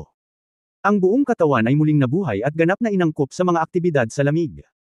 Ngumisi si Yang Yiu at itinaas ang paa para sumulong. Susunod, ipinakita ni Yang Yian sa lahat ang isang nakakagulat na eksena. Ang kanyang figure ay nakitang lumilipad sa malalim na yelo at malamig na parang naglalakad sa patag na lupa, na sinamahan ng isang bangkos ng itim na ice grass na lumilipad patungo sa Shen Tu Chenggang. Nakita lamang ng lahat ang isang bangkos ng kristal na kumikinang na mga bagay na itinapon sa Shen Tu Chenggang ni Yang Yian. Sa kanila, mayroong higit sa 10 itim na ice grass na libu-libong taong gulang, at higit sa 30 na wala pang 1,000 taong gulang. Si Yang Yian ay may masaganang ani sa yelo at lamig. Sa wakas, huminto si Yang Yian at bumalik sa trail. Nang inakala ng lahat na hindi siya naghahanap ng kamatayan, muling humakbang si Yang Yian sa mainit na magma sa kaliwa sa pamamanhid at bulalas. Una, pumunta siya sa yelo at lamig, at halos nagyelo sa isang iskultura ng yelo. Ngayon ay hindi niya inaasahan na muli siyang nasa gilid ng magma. Sa isang sulyap sa yelo at lamig, nakita lamang ng lahat si Yang Yian na nakatayo sa baybayin ng magma ng higit sa 10 minuto, at pagkatapos ay pumunta sa kailaliman, at hinukay ang 12-dosenang mga espiritual na gamot na may kaugnayan sa apoy sa parehong paraan at inihagis ang mga ito sa Shento Chenggang isa-isa. Pagkatapos, bumalik si Yang Yiu sa trail at mabilis na naglakad sa bipolar road na 100 metro ang haba. Sa oras na ito, lahat ay dumaan sa 100-meter path, ngunit naghintay sila sa kabilang dulo upang makita kung mamamatay si Yang Yiu sa mga polar region. Ang mga may gusto kay Yang Yiu ay isa-isang nagpasaya, at ang mga hindi nagustuhan sa kanya ay puno ng pagsisisi. Ang iba ay naglalakad sa manipis na yelo kapag dumaan sa daanan na ito, ngunit si Yang Yiu ay papasok lamang sa kanyang sariling hardin sa likod. Marami na siyang inani bago marating ang totoong sikretong lugar. Nahukay niya ang lahat ng mga espiritual na gamot na naipon sa mga polar region para sa kung sino ang nakakaalam kung gaano karaming taon, at ang kanyang mapanlinlang na figure ay lumilipat sa pagitan ng malamig at mainit na magma, na nag-iwan ng malalim na impresyon sa maraming tao. Tumingin si Ling Zuzi kay Yang Yiu na naglalakad palabas ng landas at hindi napigil ang sabihin, siya talaga ang walang katulad na Yang Feng mo, hindi ka panipaniwala. Sa katunayan, tila ang batang ito ang unang tao sa ilalim ng virtual na kaharian. Napabuntong hininga ang matandang monghe na si Wuyo. Sinong may sabing hindi? Walang sinuman sa sinaunang martial arts world ang nakakapaglakad-lakad sa mga polar region. Si Yang Yiu ang unang tao sa ilalim ng virtual realm. Bumantong hininga din si Master Miaohen. Nangyari ay narinig ni Yang Yian ang tatlong tao na nag-uusap, at ngumisi at sinabi, kayong tatlo ay nambobola ako. Naglakas loob lang akong maging mapangahas dahil nakagawa ako ng breakthrough sa 2 poste. Nakita na ninyong lahat ang epekto. Kailan? Sinabi ito ni Yang Yian, natigilan si Ling Zuzi at tumingin kay Yang Yian. Oo naman, ang cultivation realm ni Yang Yian ay umabot na sa rurok ng likas na 9 na antas. Nanliit ang mga mag-aaral ni Mudaoran at ng matandang lama na si Ding Changfeng matapos itong marinig. Alam nilang tatlo na ang tanging taong makakapatay kay Yang Yian mula ngayon ay marahil ang mga ninuno ng bawat pamilya. Kung ang batang ito ay hindi pinatay, ito ay isang malaking pag-aalala para sa bawat sekta sa hinaharap. Nagkatinginan si Mudaoran at ang dalawa pa at nakita sa mga mata ng isa't isa ang pamatay na layunin. Naisip nila na pagkatapos pumasok sa lihim na lugar at sumama sa mga ninuno ng bawat pamilya, ang unang gagawin ay patayin si Yang Yian. Pagkatapos makipag-chat kay Ling Zuzi at sa iba pa para sa ilang salita, biglang sinabi ni Master Miaohen, Dao Yu Yang, may itatanong ako at sana pumayag ka. Habang nagsasalita, same time na binati ni Master Miaohen si Yang Yian. Mabilis na sinabi ni Yang Yiu, Master Miaohen, ito ay masyadong seryoso. Hindi natin ito magagawa. Mangyaring bumangon ng mabilis. Sabihin mo lang kung may sasabihin ka. Kung tutuusin, senior na kayong lahat. Hinding-hindi ako tatanggi hanggat kaya ko. May magandang impresyon si Yang Yiu kay Master Miaohen. Kahit kailan pinahirapan siya ni Miao Maotian noon, o dahil sa relasyon nila ni Mei Xing, iginagalang niya si Master Miaohen. Nang marinig ang mga salita ni Yang Yian, lumiwanag ang mukha ni Master Miaohen at sinabing, Salamat, The Wist Yang. Ito ang kaso. Ako, si Miaohen, ay tumanggap lamang ng isang alagad sa aking buhay. Sa kasamaang palad, nagkamali siya sa pagsasanay ng martial arts ilang taon na ang nakalilipas at namatay. Ngunit iniwan niya ako ng isang mahirap na alagad, si Mei Xing. Si Yinger ay ipinanganak na may mapait na buhay at may dominanteng kapangyarihan na iba sa mga ordinaryong tao. Habang dumarami ang cultivation ni Yinger, ang backlash ng kapangyarihan sa kanyang katawan ay lumalakas, at ang espiritual na gamot sa lamig ay mapipigilan lamang ang backlash sa katawan ni Yinger. Ngunit nakita mo rin na ang taon ng halaman na hinukay ko noon ay masyadong mababa, kaya gusto kong humingi ng 1,000 taong gulang na espiritual na gamot sa The Wist Yang. Siyempre, maaari ko itong palitan ng mga likas na kristal at iba pang likas na kayamanan. Tulungan mo ako. Pagkatapos sabihin ito, muling binati ni Master Miaohen si Yang Yian. Natigilan si Yang Yian. Masaya siya na si Mei Xing ay may ganoong master. Naiintindihan din niya na hinanap siya ni Mei Xing noong araw na iyon, ngunit tila hindi niya sinabi kay Master Miaohen. Sa pagkakataong ito, ang pakikipagsapalaran sa yelo at lamig ay higit pa sa layunin ng paggamot sa problema sa linya ng dugo ni Mei Xing sa Phoenix. Sina Yang Yiu at Master Miaohen ay may parehong layunin. Nakatingin sa umaasam na mga mata ni Master Miaohen, sinabi ni Yang Yiu ng totoo. Guro, maaaring hindi mo pa alam, ngunit may koneksyon sa pagitan namin ni Mei Xing. Masasabing ang pakikipagsapalaran ngayon sa yelo at lamig upang maghukay ng damo ng Xuanbing ay para sa paggamot ni Mei Xing. Mangyaring makatitiyak, guro, tiyak na malulutas ko ang problema sa katawan ni Mei Xing. Nang marinig ang mga salita ni Yang Yiu, si Mei Xing, na nakatayo sa tabi ni Master Miaohen, ay nagulat. Hindi niya inaasahan na pupunta siya sa yelo at lamig para makipagsapalaran para sa kanya. Chapter 537, The Drunken Immortal, Are You Send Me to Die? Bagamat saglit na nakilala ni Master Meoyan si Yang Yiu, mula sa pakikipag-ugnayan nitong mga nakaraang araw, mula sa mga paghihirap at pagsupil ni Yang Yiu laban sa sinaunang martial arts world at sa mga lumang halimaw ng malaking sekta, at mula sa kanyang sariling mabagal na pag-atake, lahat ng uri ng mga palatandaan ay makikita, ang pambihira ni Yang Yiu. Ngayong kayanan niyang gamutin ang problema sa bloodline ni Mei Xing, naniwala si Master Meoyan at puno ng saya. Pagkatapos ay kinausap niya si Yang Yiu tungkol sa pinagmulan nila ni Mei Xing at nalaman niyang magkaibigan sina Yang Yiu at kapatid ni Mei Xing. Sa relasyong ito, hindi namamalayang naging mas malapit si Master Meoyan kay Yang Yiu. Alam din niya na ang pamilya Hong sa Financial City ay nilipol ni Yang Yiu, ngunit hindi niya alam na dahil gusto ni Yang Yiu na ipaghiganti ang kapatid ni Mei Xing kaya napuksan niya ang isang sinaunang martial arts na pamilya. Ngayon ay nakita niya na si Yang Yiu ay isang lalaking pinahahalagahan ang pagkakaibigan. Tungkol naman sa puot ni Mei Xing kay Yang Yian, ang dahilan ay malinaw ding nakita ni Master Meoyan. Masasabi lamang ni Yang Yian ang pariralang hindi ko pinatay si Bo Ren, ngunit namatay si Bo Ren dahil sa akin. Ngayong nakonsensya si Yang Yian sa kapatid ni Mei Xing at tinatrato siya, ito ay isang magandang bagay, at ipinakita nito ang katapatan ni Yang Yian. Siya agad na sinabi kay Mei Xing, Yinger, huwag mong sisihin si kapatid na Yang sa hinaharap. Ang ginawa niya ngayon ay masasabing ganap niyang itinaya ang kanyang buhay, para lamang gumaling ang iyong matigas na karamdaman. Kung ito ay ibang tao, kahit na siya ay nakaramdam ng pagkakasala sa iyong kapatid na babae, hindi siya nangangahulugang nagmamalasakit sa iyo. Tungkol sa pagkamatay ng iyong kapatid na babae, ang kasalanan ay wala na kay Kuya Yang. Kailangan mong maunawaan ito. Naniniwala ako na hindi gugustuhin ng kapatid mo na kamuhian mo si Kuya Yang kahit na siya ay nasa langit. Naiintindihan mo ba? Naiintindihan ni Yinger, sagot ni Mei Xing sa mahinang boses at palihim na sumulyap kay Yang Yian. Napakakomplikado ng mga mata niya. Sa katunayan, alam niyang hindi makatwiran ang pagkamuhi niya kay Yang Yian, ngunit hindi niya ito kayang lampasan. Matapos sabihin ni Yang Yian na nakipagsapalaran siya sa lamig upang maghukay ng espiritual na gamot para lamang mapagaling ang kanyang sarili, ang hinanakit sa puso ni Yang Yian ay nawala ng hindi namamalayan. Nakaluwag na tumanggaw si Master Meoyan, maganda iyan. Bilang mga kabataan, kailangan mong makipag-usap ng higit pa sa hinaharap. Kaming mga magsasaka ay hindi madaling magtago ng sama ng loob at pagkahumaling sa aming mga puso. Pagkatapos makipag-usap kay Mei Xing, tumingin si Master Meoyan kay Yang Yian at same time na nagtanong, Dao Yang, gaano ka katiyak na mapapagaling mo ang sakit ni Yinger? Sa totoo lang, palagi kong tinatrato ang amo ni Yinger bilang anak ko. Wala na ang kanyang amo. Pinalaki ko si Yinger sa mga taong ito at itinuring ko siyang pinakamamahal kong anak. Kung malulutas ko ang mga panloob na problema ni Yinger, handa akong gawin ang lahat para sa iyo. Ang mga salita ni Master Meoyan ay hindi magaan, at si Yang Yian ay naantig. Nakikita rin niya na napakabuti ni Master Meoyan kay Mei Xing. Grandmaster, namumula ang mga mata ni Mei Xing nang marinig niyang sinabi ng Grandmaster ang mga solemn na salita. Yinger, huwag kang hamarang. Itinaas ni Master Meoyan ang kanyang kamay upang pigilan si Mei Xing, at tumingin kay Yang Yiu na naghihintay ng kanyang sagot. Huminga ng malalim si Yang Yiu at sinabing, Guro, sumusumpa ako na ganap kung malulutas ang mga pisikal na problema ni Mei Xing, at hindi mo na kailangang gawin ito.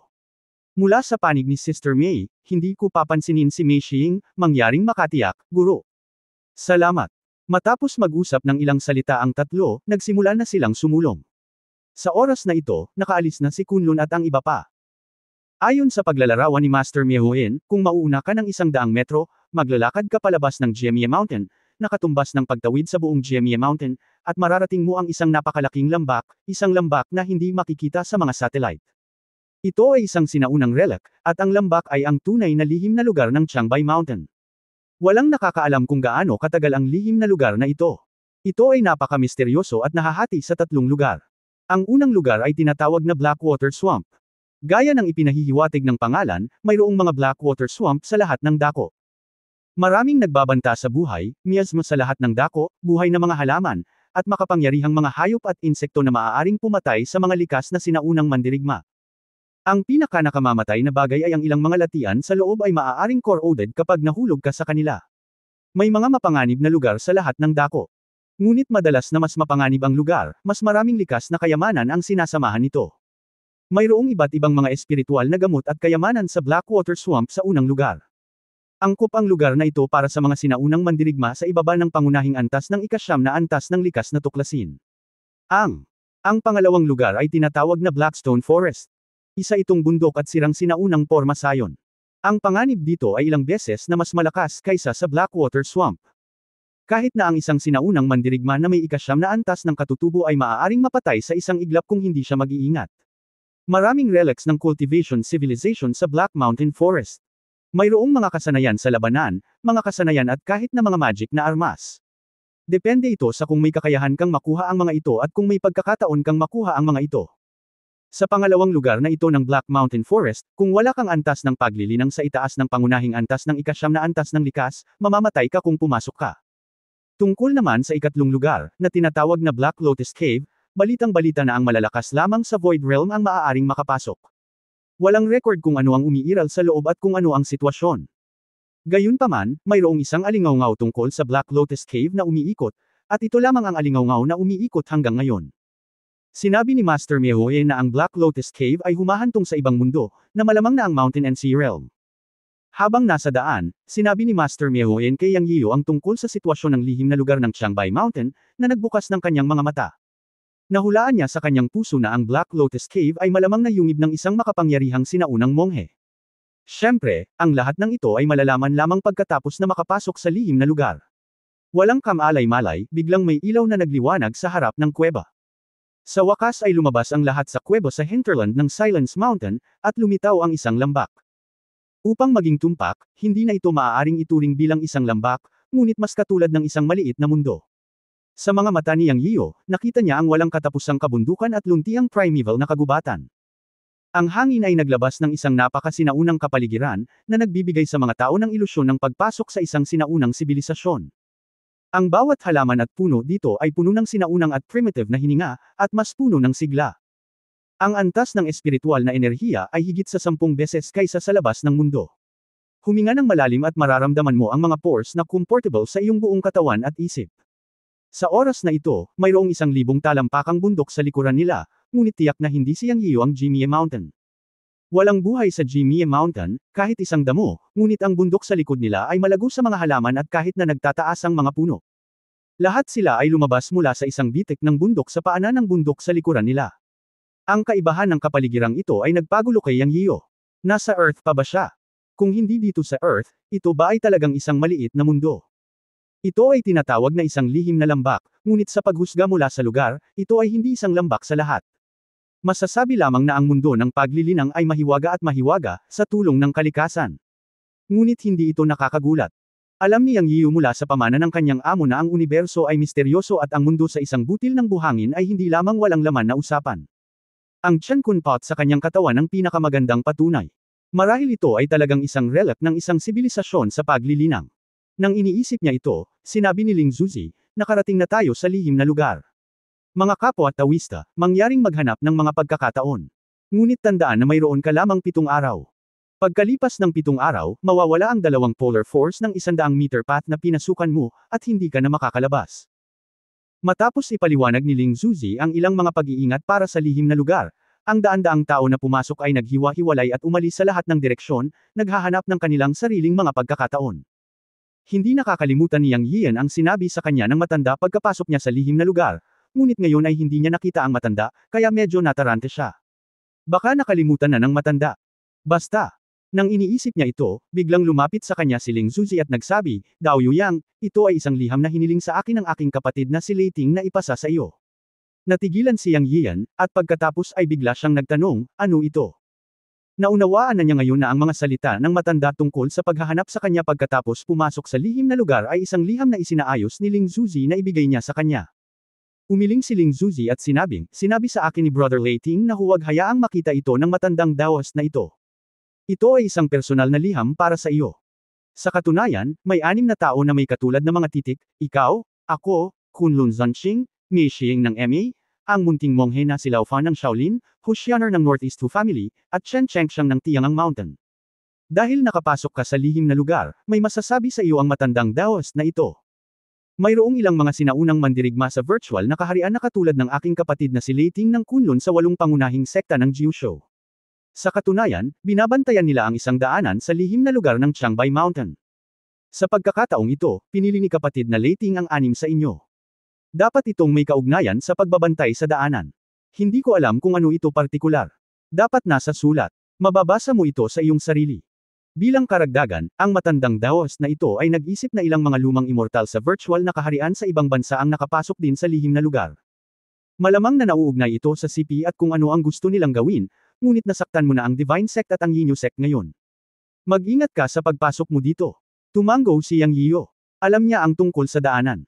Sinabi sa kanya ni Lei Ting, ang matandang si Jiexian, na ito ang daanan patungo sa mundo ng bundok at dagat. Ang susi ay may gustong buksan ang daanan ng bundok at dagat, ngunit ayaw ng matandang si Jiexian. Gayunpaman, sa pagkakataong ito sinabi ng matanda na kailangan nila ang kanyang tulong upang mapalakas ang pagbuo ng channel, ngunit hindi niya ipinaliwanag kung paano tumulong. Ngayon hawak ang sulat, alam niyang Yiyo na ang sagot ay dapat nasa sulat. Pagkaalis ni Ling Zuzi, binuksan niyang Yiyo ang sulat. Nang makita niya ang laman, hindi niya maiwasang kiligin ang lahat at lihim na isinumpa ang matanda sa kanyang puso. Matanda, ang matanda, pinapadala mo ako upang mamatay. Kabanata 538, isang hakbang, isang krisis. Matapos basahin ang sulat na iniwan ng matandang si Jiexian, galit na galit si Yang Yiyo kaya nanumpa siya. Nais pala ng matandang si Jiexian na pumunta siya sa Black Lotus Cave sa ikatlong bahagi ng lambak upang maghanap ng kayamanan, at pagkatapos ay dalhin ang kayamanan sa junction ng ikatlo at pangalawang lugar, na siyang sentro rin ng buong lambak, isang lugar na tinatawag na Jibei Mountain. Ayon sa sulat, ang matandang si Jiexian at ang kanyang mga tauhan ay nakaistasyon sa Jibei Mountain, na siyang daanan na nag-uugnay sa bundok at dagat. Kung nakakuha sila ng isang tiyak na kayamanan sa Black Lotus Cave, sinabi ng matandang si Jiexian na maaari nilang palakasin ang pagbuo ng daanan, o sirain ang daanan.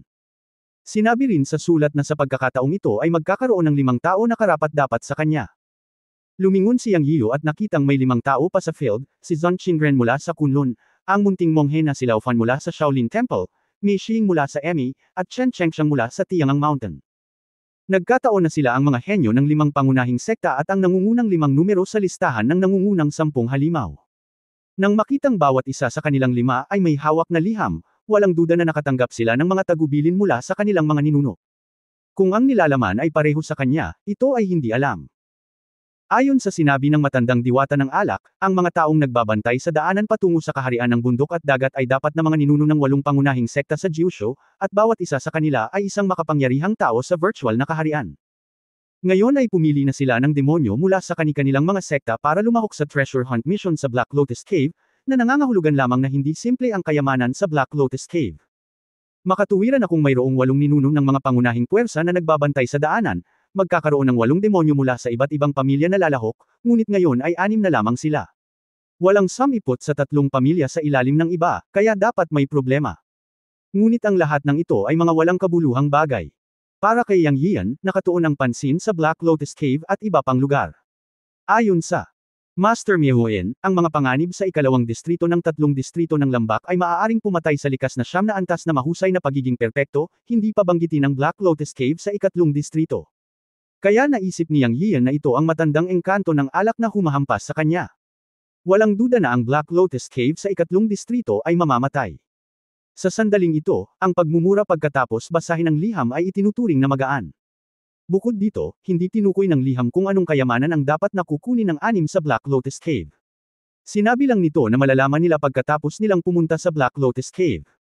Hindi mahalaga. Kung paano ito naisip ni Yang Yiyo, naramdaman niyang niloloko siya ng matandang si Jiexian. Ngunit walang paraan si Yang Yiyo para tumanggi. Nang aalis ang matandang si Jiexian, nangako ito sa kanya na tutulong siya. Ngayong naglagay ng mga kondisyon ang matandang si Jiexian, wala na siyang pagpipilian. Higit pa rito, maraming beses na siyang tinulungan ng matandang si Jiexian at tinulungan siyang bantayan ang Cloud Gate, na isang malaking pabor kay Yang Yiyo. Kung ito ay ibang tao, maaaring hindi siya pumunta sa Black Lotus Cave pagkatapos marinig ang tungkol dito, ngunit sa kasamaang palad na si Yang Yiyo ay isang taong pinahahalagahan ang damdamin at hindi gustong magkaroon ng pabor sa iba. Siya may ipinangako sa matandang si Jiexian, kahit na alam niyang malalagay sa panganib ang kanyang buhay pagkatapos pumunta sa Black Lotus Cave, pupunta siya, tutuparin ang kanyang pangako sa matandang si Jiexian, at babayaran ang kanyang pabor. Ang ilang mga bagay ay madalas na ganito, alam na may mga tigre sa bundok, kailangan mo pang pumunta sa bundok ng tigre. Huminga ng malalim, sinabi ni Yang Yian kay Shento Chenggang at sa kanyang anak, sa kanyang 2 apprentice, Chen Ju at sa iba pa na pupunta siya sa isang lihim na lugar sa lambak, at hiniling kay Shento Chengang at sa kanyang anak na alagaan ang dalawang apprentice, at tinawagan si Shento Chengang upang ilagay ang dalawang espiritual na gamot nina Xuanbing at Qian sa espasyo ng Chen Kunpot. Siya. Hindi rin nakalimutang sabihin sa kanila na pagkatapos na pumasok si Lao Feng at ang iba pa, ang mga disipulo ni Yunmen at Wudang ay mag-aalaga sa isa't isa at kukumplito sa karanasan ng lihim na lugar na ito. Kung hindi siya bumalik, hayaan silang bumalik sa Yunmen upang alagaan ang kanilang mga pamilya. Sinabi ni Yang Yian kay Shento at sa kanyang anak ang lahat ng mga tagubilin. Kung tutuusin, master na sila ng Yunmen. Pagkaalis ni Shento Chengang at ng kanyang grupo, tiningnan ni Yang Yian ang 5 tao kabilang si Zonqing na naiwan sa field. Sa oras na ito, ang mga matatanda ng kanilang mga pamilya ay umalis. Silang 6 lang ang nandoon. Ang 5 tao ng Zonqing na tiningnan ni Yang Yian ay tumingin din kay Yang Yian. Nagkatitigan ang 6 na tao. Sa isang tiyak na sandali, umubo si Yang Yian at sinabi, mukhang lahat ay maaaring manatili dito dahil sa pagsasaayos ng ninuno ng pamilya. Iniisip ko kung paano mo ito aayusin. Sa oras na ito, si Zhang Qingren ay bumantong hininga at sinabi sa akin ng mga elder ng aking pamilya na makinig sa iyong mga pagsasaayos.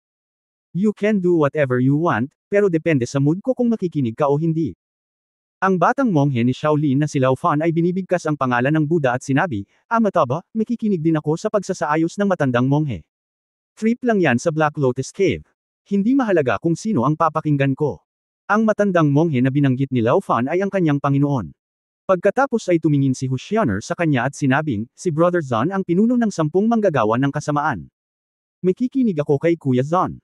Nang marinig ang mga salita ni Hushyaner, inilibot ni Yang Yian ang kanyang mga mata at bumulong sa kanyang puso, Hushyaner, hindi mo ba gustong sakupin ang mga gumagawa ng masama? Nagsisimula ka na bang sirain ang iyong mga kaibigan ngayon? Sa liham ng matanda ng diwata ng alak, binanggit na dapat makinig sa kanya ang 5 taong natagpo ang katuwang niya para matapos ang treasure hunt mission. Ngayon ay tila mali ang mga palatandaan mula sa simula. Nagsalita ang mga Zonqing sa kakaibang tono. Ang batang monghe na si Lao Fan ay walang sinabing mahalagang bagay, ngunit sinusubukan din niyang ayusin ang mga bagay-bagay. Halata namang hindi siya pushover. Sa oras na ito, mahinang sinabi ni Mei Xing mula sa MA Mountain, naniniwala akong lahat ay may mga liham mula sa mga ninuno ng bawat pamilya, at alam ninyong lahat kung saan tayo pupunta sa pagkakataong ito. Iyon ay ang Black Lotus Cave sa 2 lugar, na mas nakakatakot kaysa sa Blackstone Forest. Kung tayo ay isang grupong pakalat-kalat, pabayaan kung magagawa natin ang mga gawaing itinalaga ng mga ninuno ng bawat pamilya, natatakot ako na maabot natin ng buhay ang Black Lotus Cave. Ang sulat na natanggap ko ay nagsabi na ang treasure hunt na ito sa Black Lotus Cave ay para tulungan si Yang Yiu. Naniniwala ako na ang lahat ay nakatanggap ng katulad na nilalaman, tama ba? Sa kasong ito, upang matagumpay nating makumplito ang mga gawaing inayos ng mga ninuno ng bawat pamilya, dapat tulungan ng lahat si Yang Yiu. Sabi nga sa kasabihan, hindi mabubuhay ang ahas kung walang ulo. Naiintindihan ng lahat ang prinsipyong ito, tama ba? Nang matapos magsalita si Mei Xing, nagulat si Yang Yiu. Agad na sumang-ayon si Chen Chengxiang mula sa bundok Tiangang, oo, sa tingin ko ay may kabuluhan ang sinabi ni Senior Sister Mei, at dapat nga. Ngumisi si Yang Yian. Masasabi niya na si Mei Xing ay tila nagsasalita ng patas na mga salita, ngunit sa katunayan, siya ay nasa kanyang panig. Ang kakayahang magsalita ng ganito ni Mei Xing ay nangangahulugan na hindi na niya ito labis na kinasusuklaman, na nagpasaya kay Yang Yian. Pagkatapos ng lahat, si Mei Xing ay kapatid ni Mei. Sa 5 tao, ang mga Zonqing ay hindi masupol, at si Huxiar ay halatang tagahanga ng mga Zonqing. Ang dalawang ito ay nasa 100. Ang munting monghe ni Shaolin na si Lao Fan ay tila maamo, ngunit sa katunayan siya ang pinakamatalino sa kanila. Siya ay neutral, may isang uri ng mapag-isa na pagmamataas, at bumuo ng kanyang sariling kalsada. Si Mei Xing ay hilig sa kanyang sarili, at nang tumingin sa kanya at kay Mei Xing si Chen Chengxiang ng Tiangang Mountain, ang kanyang mga mata ay puno ng kakaiba. Dapat din siyang maging tagahanga ni Mei Xing, na nangangahulugan na sina Mei Xing at Chen Chengxiang ay maaaring ituring na nasa parehong kalsada. Sixth brothers lang iyon, pero nahahati sila sa 3 kalsada ng walang team spirit.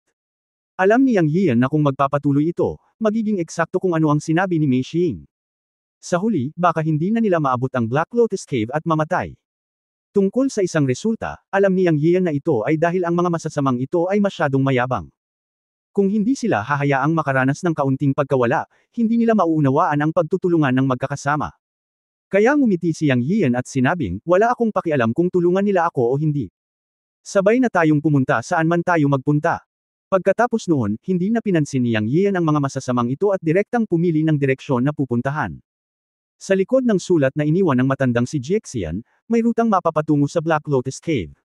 Sundin mo na lang. Naniniwala siya na ang 5 tao mula sa Zonqing ay mayroon ding mapa sa kanilang mga kamay, at ang layunin ng lahat ay pareho. Oo nga, ang mga tao mula sa Zonqing ay sumunod sa kanyang likuran.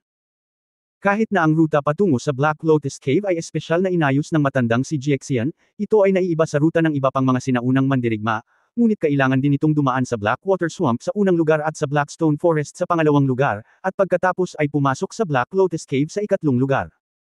Siyempre, pagkatapos makuha ang kayamanan sa Black Lotus Cave, kailangan mong pumunta sa Boundary Monument Mountain para ihatid ang kayamanan na nakuha mo sa kamay ng matandang si Jiaxian bago mo makumplito ang gawain.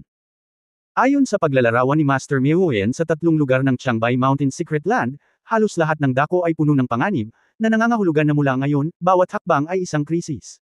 Makalipas ang 10 minuto, tumibok ang puso ni Yang Yiu at bigla siyang tumigil at gumulong sa lupa ng walang pag-aalinlangan. Boom! Sa sandaling ito, nagkaroon ng malakas na putok kung saan siya orihinal. Habang pinagpapawisan ang kanyang noo, ang puso ni Yang Yiu ay napuno ng hangarin na pumatay. Nakita niya na isang matalim na palaso ang bumaril sa isang malaking hukay na may diameter na 3 metro sa lupa. Katutubo, inilabas niya ang kanyang espiritual na kahulugan upang suriin, ngunit nalaman na hindi niya magagamit ang espiritual na kahulugan dito. Walang tao sa paligid. Sa sandaling ito, malamig ang puso ni Yang Yiu. Alam niya na sa Changbai Secret Land at Blackwater Swamp, hindi lang niya kailangang bantayan ang malupit na kapaligiran at ang mga banta ng ilang kakaibang hayop at insekto, ngunit higit sa lahat, kailangan niyang bantayan ang mga palihim na pag-atake mula sa kaaway. Ang matalim na palaso ay nagmula sa hilagang silangan. Lumapit si Hu Xiao at sinabi. Matapos ipikit ni Yang Yiu ang kanyang mga mata at tumayo, direktang humabol siya sa hilagang silangan. Talagang hindi niya kayang tiisin ang isang taong nang ahas na umatake. Kabanata 539, Mutated Earth Dragon. Nang hinabol siya ni Yang Yian, hindi man lang niya inisip na matakot sa kahit ano. Dahil inatake siya ng kabilang partido sa pamamagitan ng palihim na pag-atake, nangangahulugan ito na ang kanyang lakas ay hindi mas mahusay kaysa sa kanya. Kapag naabutan niya ito, hindi siya magpapakita ng awa. Dahil walang hiya ang kabilang partido, wala siyang pakialam na patayin siya. Alam sa kanyang puso na ang tanging mga taong maaaring umatake sa kanya sa pamamagitan ng palihim na pag-atake ay iilan lamang na mga kaaway. Lumipad siya at ginamit ang pamamaraan ng pagkontrol ng hangin sa sukdulan. Sa 3 paghinga, lumipad si Yang Yian ng halos 100 metro at sa wakas ay nakakita siya ng isang figure na tumatakbo ng ligaw. Mudauran, matandang magnanakaw, hinahanap mo ang kamatayan. Sigaw ni Yang Yian. Nakilala niya mula sa malayo na si Mudauran iyon, may hawak na busog at palaso at mabilis na tumatakbo. Hindi niya inaasahan na ang matandang ito ay napakatapang, at ang busog at palaso sa kanyang kamay ay isang top-grade na espiritual na busog at palaso, hindi nakakagulat na napakalakas nito. Narinig ni Mudauran ang sumpa ni Yang Yian, itinaas ang kanyang kamay at binaril ang isa pang palaso kay Yang Yian, pagkatapos ay binilisan niya ang kanyang mga paa at nawala sa gubat na may ilang pagtalon. Sa pagharap sa arrow na ipinutok ni Mudauran, ginamit ni Yang Yian ang kanyang kanang buto ng kamay upang tipunin ang kanyang enerhiya at direktang sumuntok. Boom! Sinuntok niya ang pana ni Mudauran at pinanood si Mudauran na nawala sa direksyon ng gubat. Lumipad pababa si Yang Yian. Sa pagkakataong ito ay hindi niya intensyon na palayain si Mudauran. Naisip niya na kung hindi niya papatayin ang matandang immortal na ito, baka magkagulo siya. Ang kapaligiran dito ay puno ng primitive na kapaligiran. Ang gubat ay masukal at ang mga halaman ay malago. Mahirap makahanap ng taong hindi magagamit ang kanyang espiritual na kahulugan. Ngunit pagkarating ni Yang Yian sa gubat, nakita niyang may mga bakas ng sirang kahoy at mga damo. Mukhang si Mudauran, ang matandang immortal, ay sadyang iniwan ito para masubaybayan niya. Yang Yian. Senggal sa puso niya. Ngayon ang kanyang paglilinang ay itinaas sa antas na maihahambing sa likas na ika-9 na antas ng dakilang kasakdalan. Kung titingnan ng daan-daang mga sinaunang mandirigma na pumasok ngayon, talagang hindi siya natatakot sa sinuman. Maging si Ling Zuzi, na kilala bilang unang tao sa ilalim ng virtual realm, si Yang Yian ay may kumpiyansa na tumayo kasama niya. Hindi alintana kung sinadya ito ni Mudauran o hindi, si Yang Yian, na nagkaroon ng malaking kumpiyansa pagkatapos ng pagbuti ng kanyang lakas, ay isa na lang ang nasa isip. Naglakas loob siyang makipagsapalaran sa lungga ng dragon at pugad ng tigre. Agad na hinabol ang halatang sirang damo at puno. Sa likod niya, mahinang dumating ang sumpa ng mga Zonqing, Yang, ito ang Blackwater Swamp. Napakayabang mo. Kung pupunta ka doon ng padalos-dalos, mag-ingat na baka may iba pang maglagay ng bitag para sa iyo. Hindi pinansin ni Yang Yian ang sumpa ng mga Zonqing at pumunta siya sa masukal na gubat. Alam niyang hindi kumbinsido ang mga halimaw sa likod niya sa kanyang pamumuno. Sa kasong ito, kailangan niya ng labanan upang ipakita ang kanyang lakas upang hadlangan ang mga Zonqing, kung hindi ay hindi makakarating ang nakakalat na koponan sa Black Lotus Cave.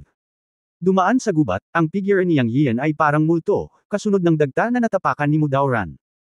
Pagkaraan ng ilang minuto, biglang nagliwanag ang kanyang paningin, at nalaman niyang nasa isang bukas na damuhan siya. Sa tapat ng damuhan ay nakatayo sina Mudauran, Ding Changfeng ng Shenzong, at ang matandang laman ng sekta ng Tantric. Nang makita ang kanyang hitsura, ngumiti si Mudauran ng masama, "Yang, pumunta ka talaga dito. Nagkataon lang na maganda ang feng shui dito. Ito rin ay isang magandang pagpipilian upang ibaon ang mga buto dito." Humalaklak sina Yang Yiyo at Mudauran mula sa mahigit 30 metro ang layo, "Gusto pa ba ninyong baligtarin ang mundo? Kahit na ano pa ang sabihin ko ngayon, gilingin ko kayong mga matandang bastard hanggang abo." Pagkatapos sabihin iyon, humakbang pasulong si Yang Yiyo at sumugod patungo kay Mudauran at sa iba pa. Gayunpaman, nakakailang hakbang pa lang siya nang biglang bumagsak ang kanyang mga paa. Sa oras na ito, nabigla siya at nakalimutan na ang lugar na ito ay tinatawag na Blackwater Swamp. Ang lugar na tila tinutubuan ng mga ligaw na bulaklak at mga damo ay talagang isang latian. Biglang bumagsak ang mga paa niya. Kung gaano siya lumubog, mas mabilis siyang lumubog.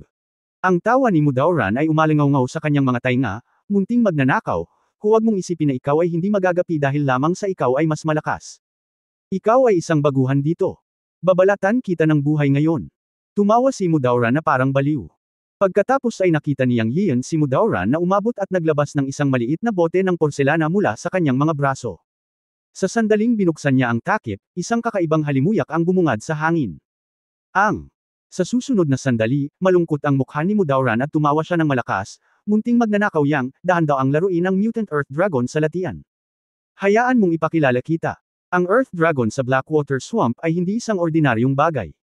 Kahit na ang isang elepante ay hindi makayanan ang paglunok ng Mutant Earth Dragon. Hindi lang dugo ang sinisipsip nito kundi nilalamon din ang tunay na diwa. Kapag naubos na ang iyong dugo at kakanyahan, oras na para kunin ko ang iyong buhay aso." Hahaha. Habang tumatawa ng malakas, inihagis ni Mudauran ang nakabukas na maliit na bote 3 metro ang layo mula kay Yang Yian.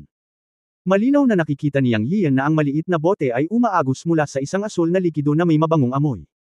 Pagkatapos ay nakita niya si Mudauran at ang iba pa na mabilis na umatras, na lumayo sa baybayin ng damo o latian. Sa oras na ito, dumating sina Zhon Qinren at Mei Xing at ang iba pang 5 tao.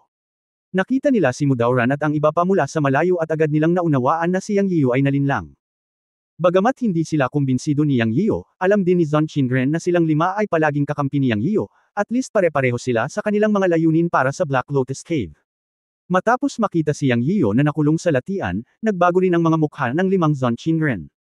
Lahat sila ay may kanya-kanyang kwento ng matatanda at mas alam nila kung ano ang nasa Blackwater Swamp kaysa kay Yang Yiyo.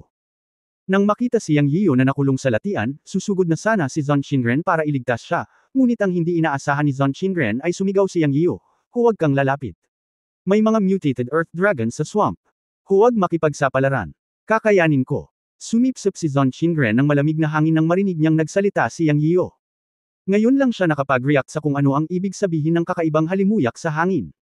Alam niya na may isang uri ng elixir na may ambergris na maaaring pakuluan upang maging likido na umaakit sa mga hayop at ibon. Ito ay isang natatanging likido sa henerasyon ng Miaojiang. Hindi niya inaasahan na ito ay gagamitin sa latian upang harapin si Yang Yiyo. Sa pagtingin sa Daoist mo na nakangiti ng nakakatakot sa kanyang harapan, hindi na kailangang magtanong ni Zhon Qinren at naisip na ito ay gawa ni Mudauran. Ngunit ito ay normal. Sino ang nagpasakit kay Yang Yiyo kay Qing Cheng? At hindi lang si Qing Cheng. Nandoon din ang 2 taga Shenzong at Mizong. May binalak silang gawin sa kanya. Nakakalokong hinabol siya ni Yang Yiyo. Ngayon siya ay dapat natulala. Sa iilang tao, tanging si Mei Xing lamang ang nagpakita ng pagkabalisa sa kanyang mukha. Sinabi niya kay Zhon Qinren, "Brother Zhon, mag-isip ng paraan ng mabilis. Kung magkakaproblema si Yang Yiyo, hindi natin magagawang mag-isa ang gawaing itinalaga ng ating ninuno." Sinabi ng iba sa liham na si Yang Yiyo ang pangunahing puwersa sa pagkakataong ito. "Don't worry, nag-iisip ako ng paraan. Ang Earth Dragon sa Blackwater Swamp ay hindi ordinaryong Earth Dragons. Ang mga ito ay Mutant Earth Dragon na nabuo sa pamamagitan ng pagsipsip ng itim na tubig at nakal-alasong miasma sa loob ng maraming taon.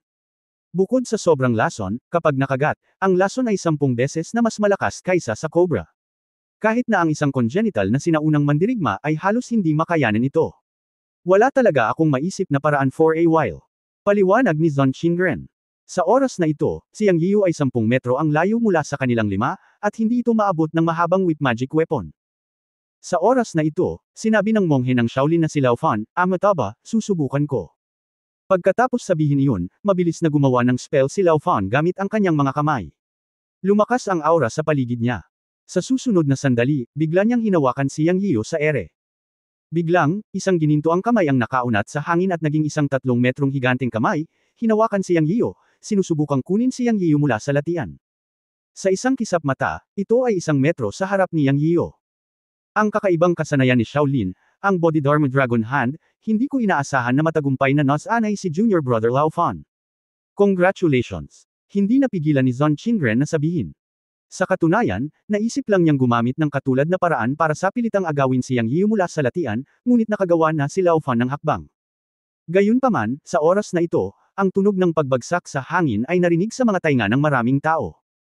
Nang tumangala sila, nakita nila ang isang matalim na palaso, na mabilis na dumating at agad na hinaplos ang anit ni Yang Yiyu at pinaputukan ang Bodhidharma Dragon Hand ni Lao Fan. Bang! Isang mapurol na tunog ang umalangaw, at nabasag ng matalim na palaso ang tunay na Yuan Dharma Dragon Subduong Hand na binago ng batang monghe na si Li Fan. Nang tingnan nila ito, si Mudauran ang may hawak na busog at palaso sa kabilang panig, na malungkot na nagsasabing, ang ilang mga junior ay nagpapayo sa iyo na huwag makialam sa negosyo ng ibang tao. Ito ay isang sama ng loob sa pagitan namin at ng maliit na magnanakaw na si Yang Yian. Kung gagawa ka ng hakbang, huwag mo akong sisihin sa pagiging walang awa mo. Binyantaan ni Mudauran ang batang monghe na sina Li Fan at Zhon Qingren sa malalim na boses.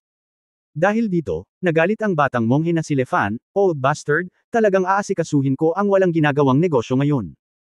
Ang batang monghe na si Li Fan ay nakaramdam ng labis na kahihiyan na ang Dharma Dragon Subduong Hand ay nabali ng palaso ni Mudauran. Sina Zhon Qingren at Mei Xiying ay lumubog din ang kanilang mga mukha. Isinasantabi ang mga Panginoon sa likuran nila, lahat sila ay masasama at mapagmataas na tao. Paano sila matatakot kay Mudauran at sa matatandang lalaki? Sa pagkakataong ito, sinusubukan ni Yang Yian na lumabas. Talagang naunawaan niya na kahit hilahin siya ni Zhon Qingren at Li Fan at ang batang monghe sa hangin, hindi magiging maganda ang epekto, dahil nalaman niyang ang latian na putik ay may napakalaking puwersa ng pagsipsip. Pagkatapos mag-practice ng Chen Kun Zhao Huagang, naramdaman ni Yang Yian na hindi na lumulubog ang kanyang katawan, na nagpasaya sa kanya. Akala niya ay lalabas na siya sa loob ng 2 minuto. Gayunpaman, sa sandaling ito, biglang nagbago ang mukha ni Yang Yian. Nakaramdam siya ng pananakit sa kanyang binti. Alam niyang na-trigger ang Mutant Earth Dragon na nakatago sa latian. Tumingin siya sa paligid at naramdaman niya ang panginginig ng anit niya. Nakita niya na ang damo sa buong latian ay lumilitaw, na nangangahulugang hindi mabilang na mga dragon sa lupa ang lumitaw. Kabanata 540 Dapat kang pumunta sa impyerno, matandang lalaki. Hindi malaking bagay para kay Yang Yian ang pananakit ng mga binti, ngunit hindi niya napigilan ang malaking bilang ng mga ito. Sa isang iglap, naramdaman niyang hindi mabilang na Earth Dragon ang dumidikit sa kanyang mga binti na parang sumisipsip ng dugo. Mabilis na na-activate ni Yang Yian ang Chen Kun Body Tempering Technique at True Fire, at agad na niyanig at sinunog ang mga Earth Dragon na dumidikit sa kanyang mga binti. Sa kabutihang palad, ang malakas na pisikal na kasanayan at ang kapangyarihan ng tunay na apoy ay gumana. Kahit na mayroong hindi mabilang na mga dragon sa lupa, lahat sila ay nakahiwalay sa tunay na apoy. Gayunpaman, hindi nagkamali si Mudauran. Maaaring kainin ng mga mutated Earth Dragon ang totoong enerhiya at hindi madaling mamatay. Hindi sila madaling mamatay kahit sa ilalim ng pag-alab ng tunay na apoy. Ito ay hindi dahil ang mga dragon sa lupa ay napakalakas, ngunit dahil napakarami sa kanila. Ang isa pang bagay na nagpa-depress kay Yang Yian ay na matapos makagat ng mutated Earth Dragon, nalaman niyang nalason siya. Mabilis na kumalat ang lason sa mga daluyan ng dugo. Bagamat hindi ito nakamamatay, maaari itong pinuhin ng Chen Kun Creation Technique, ngunit ang lason ay hindi napino ng kasing bilis ng inaakala pagkatapos na ito ay nasa dugo. Dahil dito, nakaramdam ng pagkahilo si Yang Yian. Siya. Maaari ring maramdaman na ang chi sa kanyang katawan ay unti-unting nawala sa ilalim ng patuloy na pag-atake at pagguho ng hindi mabilang na mga dragon sa lupa. Alam ni Yang Yian na kailangan niyang humanap ng paraan para makaalis sa latian. Kung hindi, kahit na hindi siya lumunin ng mga dragon sa lupa at ang kanyang chi ay sinipsip na tuyo, siya ay aatakihin ni Mudauran at ng iba pa. Nang iniisip ito ni Yang Yian, biglang nangangati ang kanyang mga tainga, at nalaman niyang lumabas talaga ang mga insekto sa kanyang mga tainga at tumalon sa latian. Nagulat ito kay Yang Yian. Sa kanyang impresyon, sa tuwing lalabas ang mga insekto ay nag-uutos siya. Ito ang unang pagkakataon na naubos ang mga ito sa kanyang tenga. Sa susunod na sandali, malinaw na naramdaman ni Yang Yian na ang mga insekto ay pumasok sa latian, at pagkatapos ay natagpuan ni Yang Yian ang isang eksena na ikinagulat niya. Hindi niya akalain na magkakaroon ng ganoong libangan ng mga insekto. Kasabay nito, ang pananakot ni Mudaoran ay ikinagalit ng munting monghe na si Lao Fan at ang 5 tao ng Zonqing. Lalo na ang batang monghe na si Lao Fan, na sinira ni Mudaoran, ay naramdaman na nawalan siya ng mukha sa harap ng mga taong Zonqing, at agad na pinaikit ang kanyang mga mata at sinumpa si Mudaoran. Ang tugon ni Mudaoran ay, ano ang ipinakikita ninyo? Ikaw din ba Yang Yiyo? Ang implikasyon ay ang batang monghe na si Lao Fan at ang 5 makasalanan ng Zonqing ay hindi kasing husay ni Yang Yiyo. Ang pangungusap na ito ay simpleng pagpahid ng asin sa mga sugat ng 5 manggagawa ng kasamaan. Sa orihinal, si Yang Yiyo ay nasa limelight bago pumasok sa lihim na lugar. Si Ling Shuzi, Miao Enon, at ang matandang monghe ni Wu Yu ay ni-rate pa nga siya bilang numero 1 tao sa ilalim ng virtual realm, na maaaring palitan si Ling Shuzi, at sinabi pa na baliw ang walang katulad na si Yang. Ito, talagang pinasama ang loob ng mga kabataang makasalanan ng Zonqing. Ayon sa nakaraan, lahat ng limelight ni Yang Yiyo ay dapat nasa kanila. Ngunit lahat ng mga pagsusuring ito ay nagmula kay Ling Shuzi, Miao Madre, matandang monghe ni Wu Yu, at iba pang matandang halimaw, kaya hindi nang ahas na tumanggi ang mga taga-Zonqing. Sa katunayan, nagawang patayin ni Yang Yiyo sina Miao Maotian at Han Julan, 2 makapangyarihang 9th level innate masters, isa-isa, na naging dahilan upang humanga sa kanya ang mga Zonqing sa kanilang mga puso at nagpigil at walang sinabi. Gayunpaman, hindi ito nangangahulugan na ang mga kinikilalang natatanging kabataan ay walang lakas. Ang pagiging binata, ang katayuan sa karangalan ay kapareho ng sa nakatatandang henerasyon. Pinaikit din ni Zonqing Ren ang kanyang mga mata at tumingin kay Mudaoran at sinabing, Mudaoran, sa palagay mo ba sa mga nakababatang henerasyon ng buong sinaunang martial arts world, tanging si Yang Yiyo lang ang makakapatay sa likas na ika-9 na antas ng mahusay na pagiging perpekto? Ako, si Zonqing Ren, ang naglalagay ng aking mga salita dito ngayon. Kasama nating 5 si Yang Yiyo dahil may misyon siya, kaya mas mabuting huwag na lang siyang intindihin yung mga matandang immortal, kung hindi, maaari din kayong patayin ng 3 talampakang berdeng espada sa aking kamay, na likas at perpekto sa ika-9 na antas. Humph, malamig na ngumuso si Mudaoran sa matandang lalaki. Talagang takot siya kay Yang Yiyo at labis na kinasusuklaman niya ito. Kaya't pagkatapos na makapasok sa lihim na lugar, nakipag-usap siya sa matandang laman ng Tantric Sect at Ding Changfeng ng Divine Sect na kung may pagkakataon sa lihim na lugar, dapat na mapuksa si Yang Yiyo. Sa hindi inaasahan, napakabilis ng pagkakataon. Sa orihinal, may misyon din ang 3 pamilya, at tinahak nila ang isa pang daan sa lambak upang makipagkita sa mga ninuno ng bawat pamilya. Ang balitang nakuha nila ay pinapunta sila sa Black Lotus Cave sa 2 lugar para maghanap ng kayamanan. Matapos makuha ang mapa at gantimpala mula sa ninuno, pumunta sila dito sa buong daan, ngunit nakilala nila ang mga taong Yang Yiyo at Zonqing. Kaya pinamunuan ni Mudaoran si Yang Yiyo dito nang walang pag-aalinlangan, para lang patayin si Yang Yiyo. May hawak na detalyadong mapa ng lambak si Mudaoran, kaya natural niyang alam na may mga mutated Earth Dragon sa latian dito, na isang magandang lugar para patayin si Yang Yiyo. Marahil ang layunin ni Yang Yiyo ay pareho sa kanila. Sa kasong ito, kailangang patayin si Yang Yiyo. Nagkaroon ng magandang pagkakataon na patayin si Yang Yiyo, ibig sabihin, noong nakilala nila ang kanilang mga ninuno noon, hiniling nila sa mga ninuno na kumilos. Madaling pumatay ng isa. Sa kasamaang palad, ang 5 dakilang ninuno ni Qingcheng, Mizong, Maojai, Yin Yuman, at Shen Zhang ay may mas mahahalagang bagay na dapat gawin. Matapos sabihin sa kanila na pumunta sa Black Lotus Cave sa 2 distrito para kunin ang kayamanan, diretso silang umalis. Kung hindi, ang mga ninuno ng ilang pamilya ay pawang makapangyarihang tao sa virtual realm, at magiging madaling patayin si Yang Yiyo. Sa hindi inaasahang pagkakataon, sa likod ni Yang Yian, magkakaroon ng 5 tao kabilang si Zhang Kengren at ang munting monghe na si Lao Fan. Kabilang sa 5 ito, maliban kay Hushyaner na hindi mula sa sekta, ang iba pang 4 ay ang mga inapo ng pinakamakapangyarihang sekta ng 8 pangunahing sekta sa Jiushou. Kahit na ang pamilya Hu sa Hilagang Silangan kung saan matatagpuan ang Hushyaner ay hindi mas mababa sa sinaunang sekta, talagang ayaw ni Mudaoran na sumalungat sa mga nakababatang henerasyong ito kung maaari. Ngunit ito ay malinaw na ang kasalukuyang sitwasyon ay imposible. Tila siguradong ililigtas ng 5 Zonqing si Yang Yian. Sa pag-iisip nito, desididong sinabi ni Mudaoran sa matandang Lama Bolden ng Tantric Sect at Ding Changfeng ng Divine Sect, pumunta kayong 2 para pigilan ang 5 taong Zonqing, at papatayin ko si Yang Yian. Sa isip ni Mudaoran, ang banta ni Yang Yian ay mas malaki kaysa sa iba, kaya sa pamamagitan lamang ng pagpatay kay Yang Yian muna, siya ay magiging komportable.